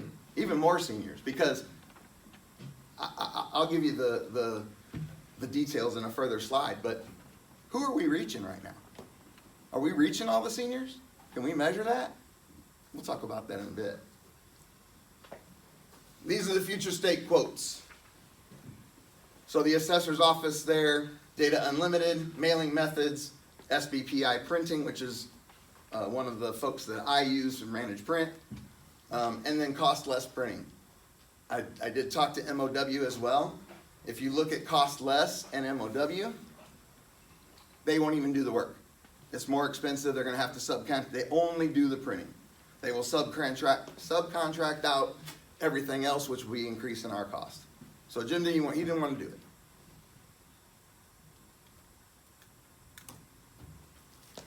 Now let's get into reach.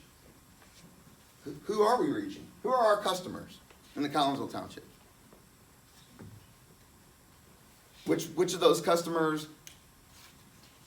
How are we reaching them?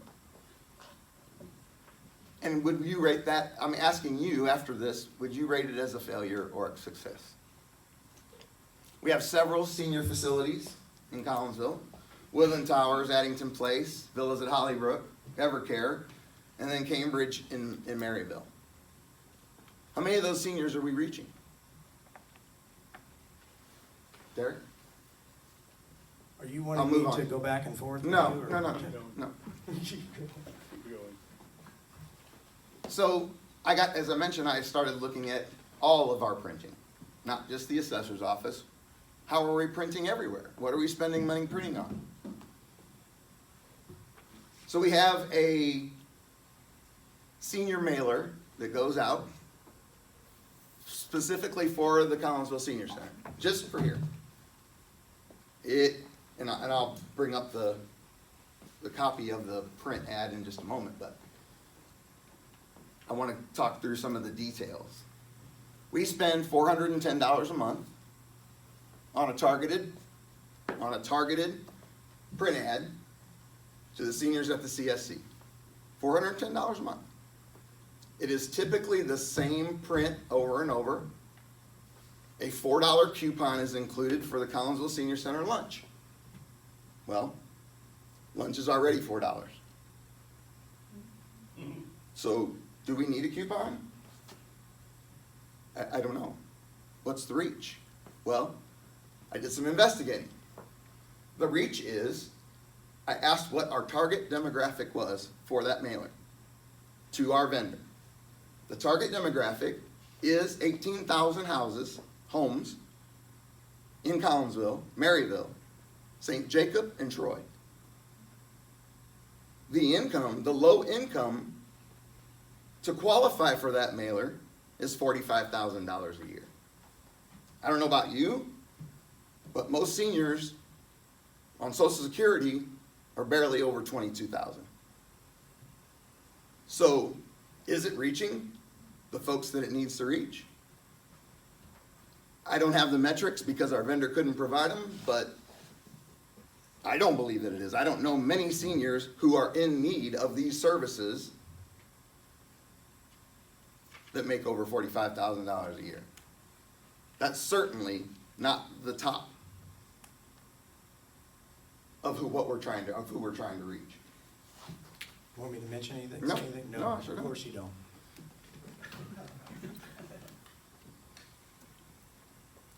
So here's the mailer. This is what we're spending $410 a month on. Full color ad, which is additional cost.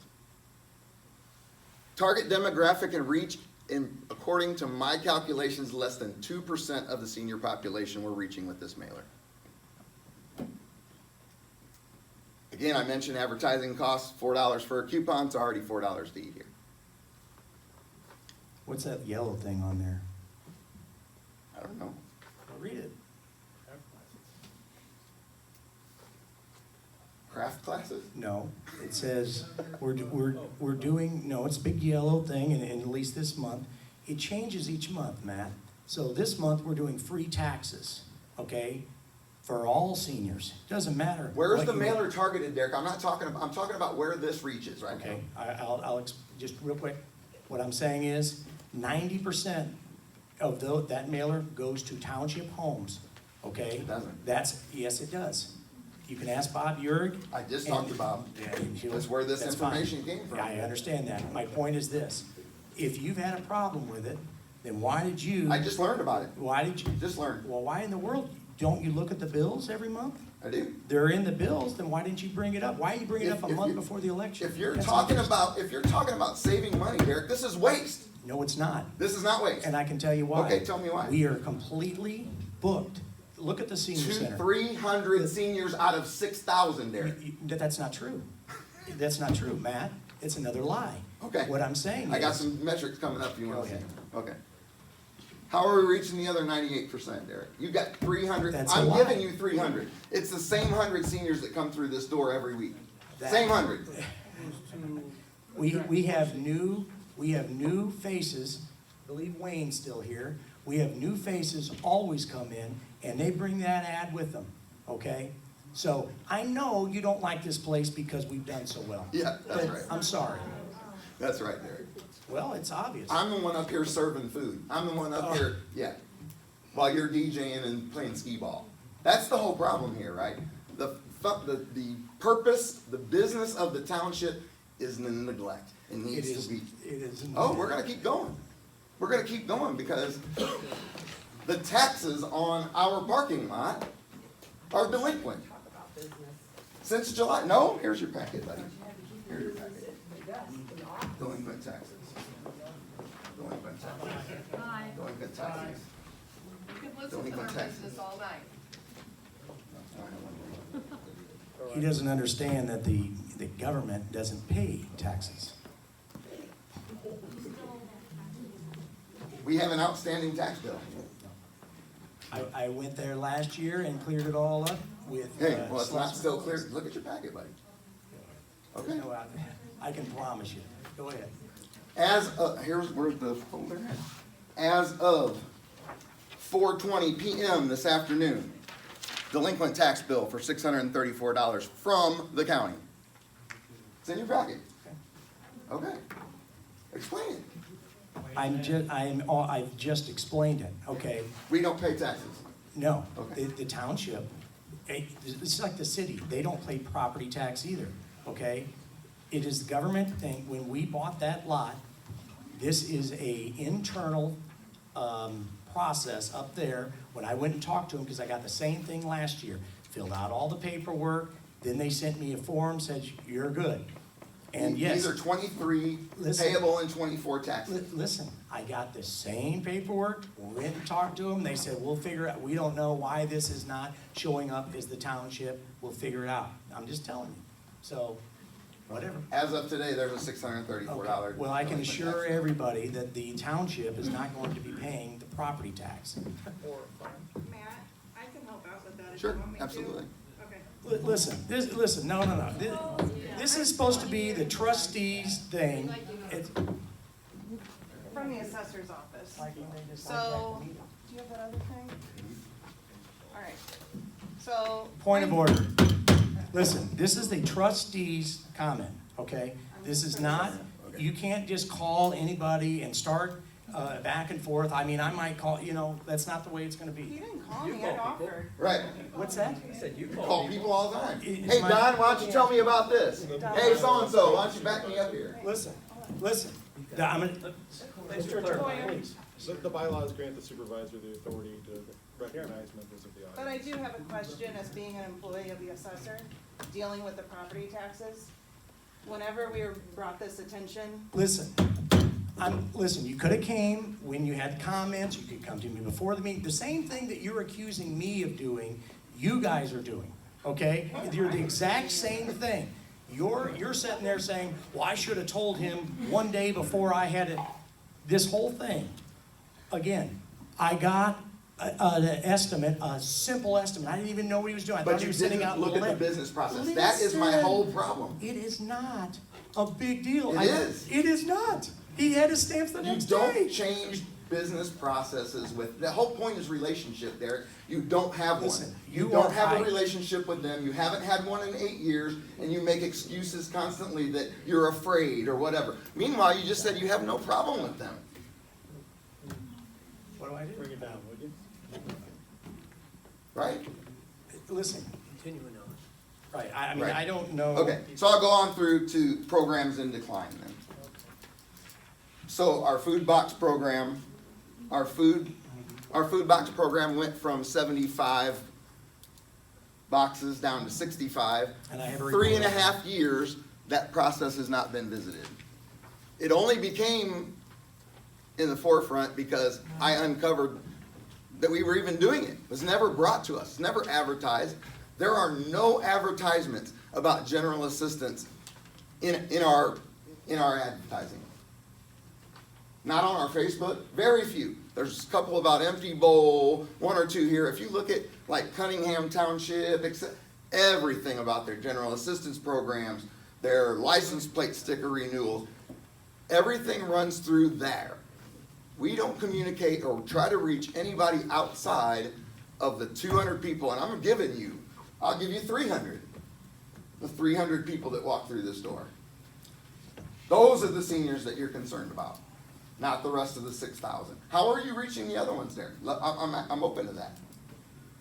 The food bank, the food pantry, and hot meal continue to lose funding. What are we doing about that? Wellness checks. Last meeting, someone said, I think, Derek, we are doing wellness checks. Really? Well, I know of a senior that was in her house for 7 days in that last snowstorm. A frequent flyer here at the senior center was not able to get out, not able to get up here, not able to get any groceries, anything for 7 days. And then I'll end on relationships in decline as well. There's been no effort made to mend relationships. Again, simple business process improvement. Could have simply, and I'll go ahead and say, I reached out to him, to the supervisor, that morning, the morning before that meeting.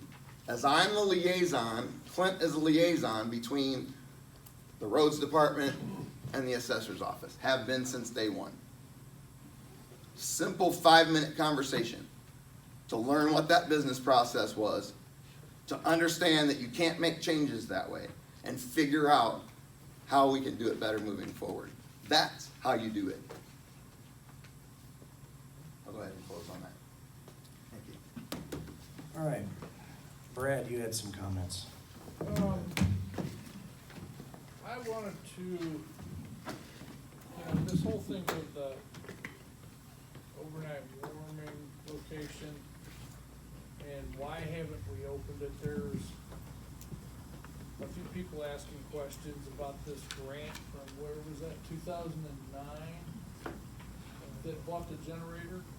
Yes. Yeah, I don't remember, between nine Somewhere around there. between 9 and 11. Now, I'm somebody recently gave us a FOIA request about whether or not that stipulated that we be an overnight warming location. And, the FOIA was, they went and looked for it all. Did you see Yeah, this? Did it actually say? No, I can comment on that. I commented on it before, but we did get a FOIA from a local attorney who questioned the grants. There actually were 2 grants we received from the state of Illinois. One was for expanding the senior center, which is that area there, which we now call Cindy's Cafe. And the other was the addition of the emergency generator. They were both submitted. Terry Bones Allen did the paperwork, submitted it. The one with the, as far as the expansion of the building, had no mention of anything related to any kind of warming location or anything emergency. The one for the generator did mention it, but it didn't mention anything really specific in terms of overnight. It's just in his application, he mentioned that it sometimes is an emergency shelter, and that's why we needed a generator in case we lost power. And we got the generator, and it has been used. And those are the events typically like Madison County declares, or Correct. But the so there- city declares. But there was nothing specific that said the money that we received was specifically tied to the use of the facility as a warming center, or definitely not as an overnight warming location.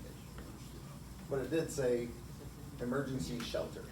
It said in Terry's application for the generator, it mentioned that, but it didn't really, it wasn't very specific. In the grant, But I it- believe in the grant paperwork, it says. The for grant emergency paperwork shelter. pretty much just word to I word think I got it. copied what Terry said.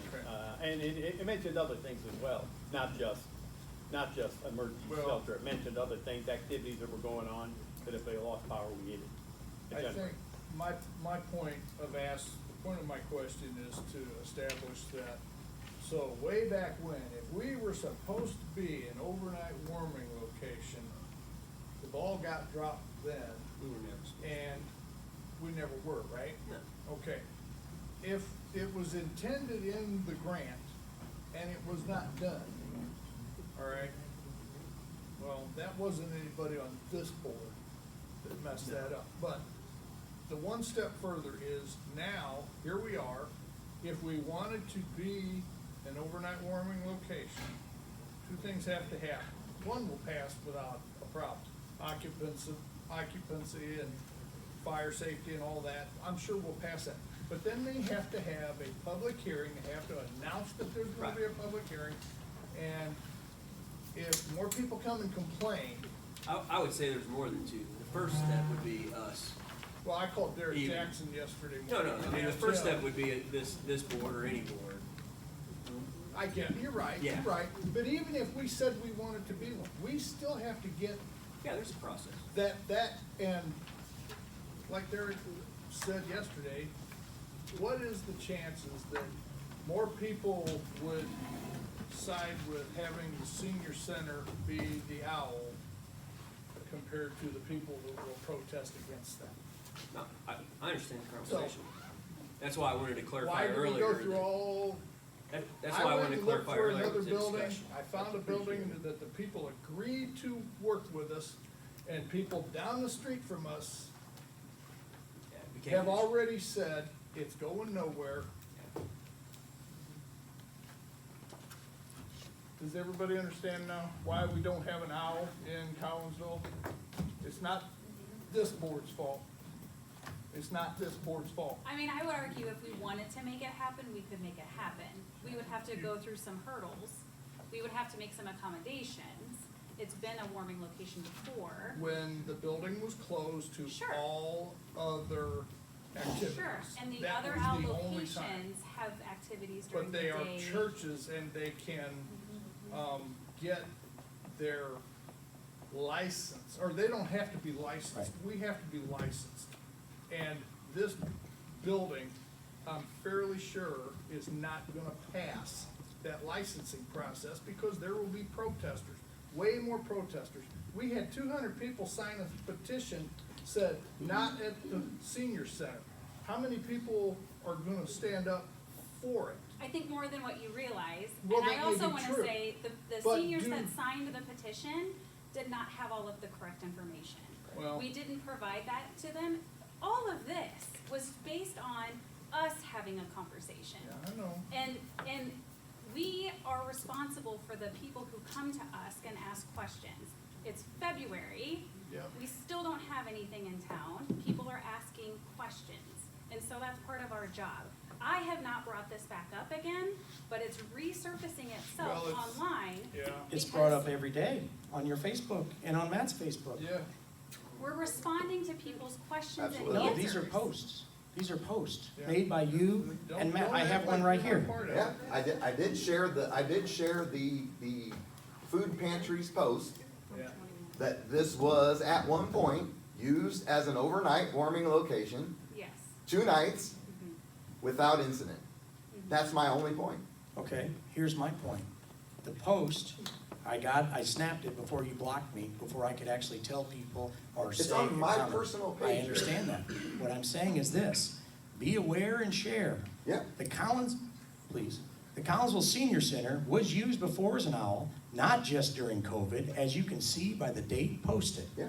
The date posted, so you're saying that we were open, it wasn't during COVID, you just said. I asked- February the 9th, 2021. Here's what the problem is, okay? We were It's closed. semantics, Derek. Listen. It's semantics. Why- We're trying to help people, period. Yeah, Listen, like period. the word, Stop. using the word proposal. What I'm saying is, Matt, why, you just said you guys aren't bringing it up. It's all over Facebook right now, okay? It is.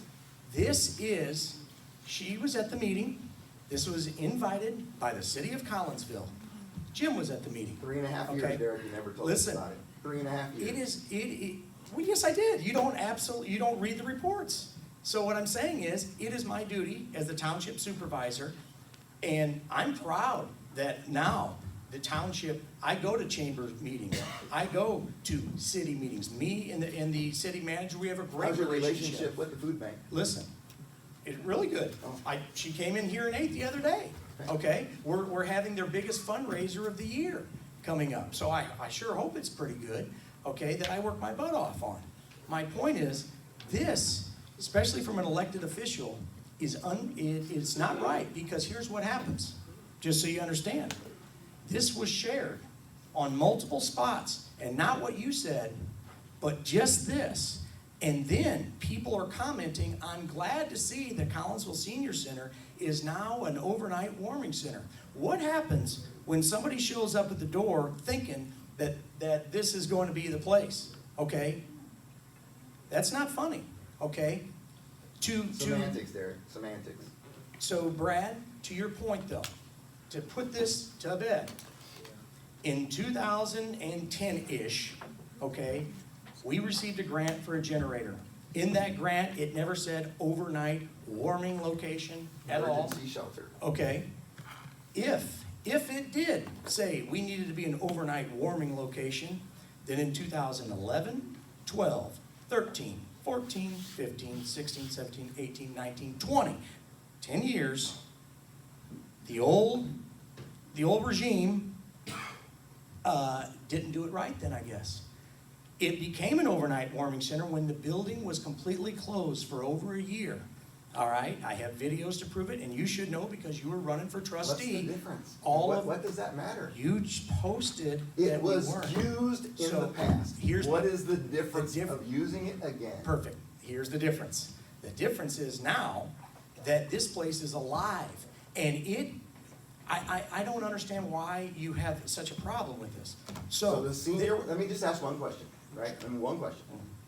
So the senior without heat or without a place to live is less important than bingo the next morning. Okay, so to your question, okay, you're saying there's two things there, a place to live No. or without heat. No? Yes, there I'm is. saying a senior that needs an overnight warming location. We'll dumb it down to that. Okay, there was two. The point that people may not understand, okay, that Ameren does not cut your power off all the way from November until March 31st. Okay, cannot, by law, cannot cut your power off. Okay, People's so these are furnaces homes break. supposed. There's all kinds of different. Okay, let me just get back to the thing, all right, and you know this. This place is amazing now, okay? Look at the difference it's making in people's lives. I have people, and if I were to lose or whatever, I don't care. Because you know what? I've made a difference, okay? There is people that have come to me, several dozen, that say this place makes a difference in their life. And you can shake your head all you want. Nobody's ever argued that, Derek. This place is wonderful. That's why. We keep saying it. Listen, There's you're- 7,000 Stop. seniors that aren't getting anything. Stop. That's why that's why we do the chili cook-off and advertise the senior center. That's why we do all these events for free to advertise it. That's why we have yoga in here at 8:30 in the morning. My point is this. Where are those lower income seniors getting that? Listen. Where are the lower income seniors fit into your plan? The problem is, this is already a warming location during the day. It is a public building. I'm not Okay? even talking about warming I location. don't I'm care talking what about food. I'm talking about where are you injecting into the rest of our senior population? Woodland Towers? No. Listen, you're not going, okay, so are you done? And my point, okay, My point's over. all right. Don't get me. Right. I'll get back to what I was gonna do. Clerk? Yeah, sorry. Just one thing, while we have so many people in the room, we have our annual town meeting coming up on April the 8th. One thing great about township government, and believe me, for those of you who've never been here before, this is not how our meeting normally is. But one thing great about township government, which is so different than any other form of government, is once a year, we have a meeting which is run by the electors. It's not run by the people sitting at this board, with the exception of me. I'm the only official that really has a true role in the meeting. But it's your opportunity, it's your meeting to talk, ask questions, and we love to get people to come. It's very restrictive on what you can ask us to do, but if there is a group of people that want something added to the agenda, you can do so, but that has to be done by March 1st. I'll post the details on the website, so if you want to take a look, if you got some idea and you think, hey, we want to do this, it is very limited. There aren't a whole lot of things that as electors you can actually ask the board to do, but there are, it's like 37 items, but they're very specific. So I will post that, and we'll be making notes, we'll be, at our next meeting, we'll be approving the agenda for that meeting, so that's why you have to, if you want something added to the agenda, you gotta do by March 1st. Anyway, just wanted to let people know about that, and we hope I would love to see this many people show up at our annual town meeting, as a lot of times we don't even get this number, so that's really all I want to It's Okay. usually about 6 o'clock. Right, We start 6 an hour o'clock. early. Next item on the agenda, I'll hit it just real quick. Senior Center, to your point, we had a Super Bowl party on Sunday. It was open to the public. It was a $5 entry fee. we raised $700 for the food pantry, okay? And I want to thank my mom, who has dedicated so much of her money and her time, always. I love you, Mom, and I appreciate it. And we're also doing taxes right now, free for seniors, and that is absolutely booked up, and they can call and make an appointment and come in for that. We have a Valentine's party. We expect about 150 people on Friday. And again, many of these people, you might not have heard that, but many of these people, it's a CSBG grant, and they get free meals, okay? They get nutrition here, a hot, homemade, great lunch here at the Collinsville Senior Center. So in my opinion, that is helping a lot of people, and I try my very best to get that message out. Supervisor's comment, I'll make it real quick. We talked about the homeless, but I will mention that I attended the Homeless Connect. They sent out a flyer. I tried to get us in there. They were booked up. And David Kerr, he does all this with Madison County. I went to Wood River myself. It was very well attended. And it was mostly volunteers. But I spoke to David Kerr, and this is something kind of important, I think.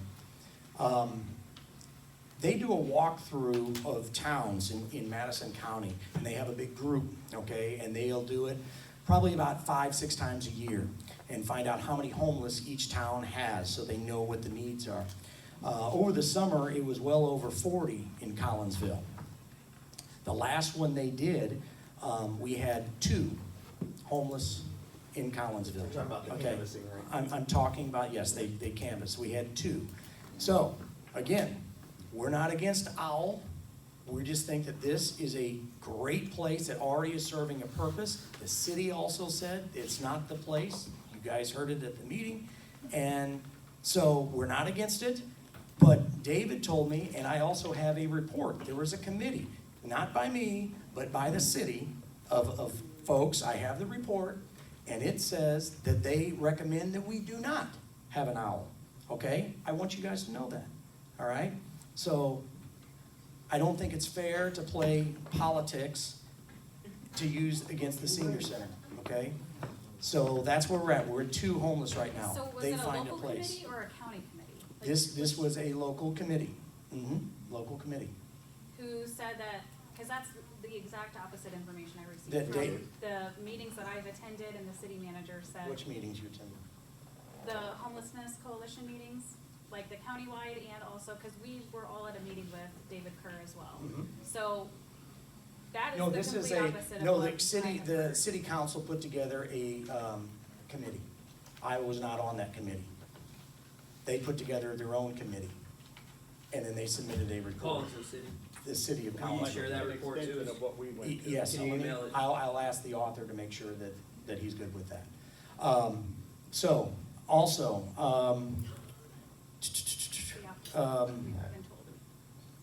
that there's a lot more homeless, or I don't know what you're saying. So, I mean, there's enough, and it's called invisible homelessness. So the school district has identified over 400 students that are homeless or couch hopping.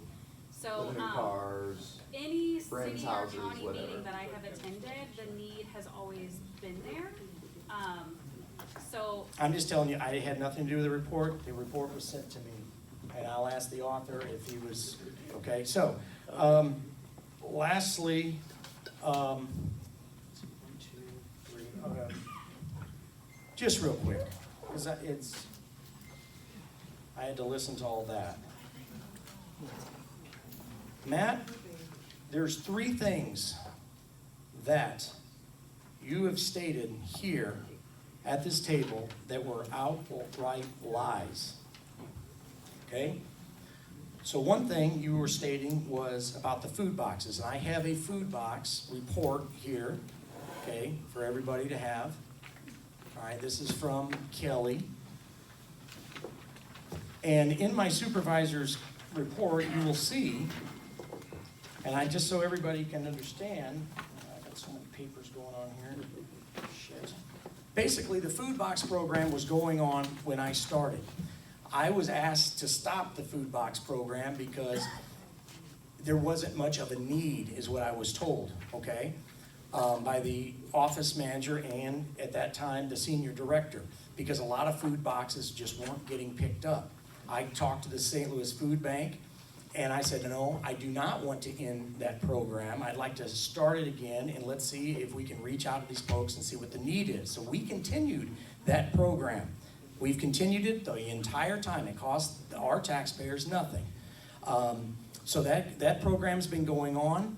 You said that those boxes were 75 pounds. No, I did not say they were 75 pounds. It's on tape, but anyway, so I weighed it, it's 28 My pounds. point was, we don't need one of our seniors lifting heavy It's boxes not- off of a pallet. Listen, That was my point. listen, this is- Especially with our insurance premiums the way they are. He was here, the man is a volunteer, I know, and he I loves talked it, to Mike. and he has no problem with it, all right? And so, you over-dramatize that, then you brought up an employee at a public meeting and saying, what is our succession plan? She's gonna be, listen, I talked to our chef, and she's not leaving anytime soon. Didn't say. Okay? I said, what if she So- does? You have no plan. That's, okay. Again. There's no succession the- planning at all. The thing. There's no the- SOP, standard operating procedures. Been asking for them Yes, for there is. 4 years. There is a state right there in front of you. So, I will just say, take what you've heard with a huge grain of salt. I tried to let you say your piece. It shouldn't have been a long meeting. It shouldn't have been a big thing. It's election time. Look I'm at, not running for look supervisor. look at the job and where we were and where we are now. You guys should be proud. I'm proud. And lastly, we have the empty bowl coming up. I know that's not a big deal to you, but my point is, this takes a lot of work. Myself and Tara's doing a great Tara job. is working on that. We've had several, Licking I've had stamps and several stuff in meetings. envelopes. It is March the 12th is the date. I've been hosting and doing the Empty Bowl for 10 years at the Gateway Center. We need to sell about 700 tickets would be great. All the soups are vendors and volunteers, but we're up to about 20 soups right now, but we need to sell tickets. All the money goes to the food pantry. We're gonna have our Steve Holscher, who's a manager down at the Road and Bridge, his band Strange Buffalo is gonna be playing. So it's gonna be a lot of fun this year. We're trying to make things more fun down there. So anyway, that's the same night as a meeting, but I'll rush here right after that. So with that, we'll go on and close the meeting. What time, do we have that flyer yet? 4 to 6. Yes, or the something. flyer's 4 to done, 8. yeah, and I'll be making a It's the commercial. afternoon. Yes, 4 to 7, yeah. It's Motion on adjourned. the, it's on the township page. Yeah. Okay. All in favor? Yeah. Aye. All right. You gotta sign it. Did Brad sign them all? Make sure. I have to be at the CEO event at 7 o'clock for the, I know, I was thinking while we're doing I said ours it's usually not. Did I tell you that? Let me make you a copy of that. I gave them all out. Well, I can make it in the back. I'll send you an electronic.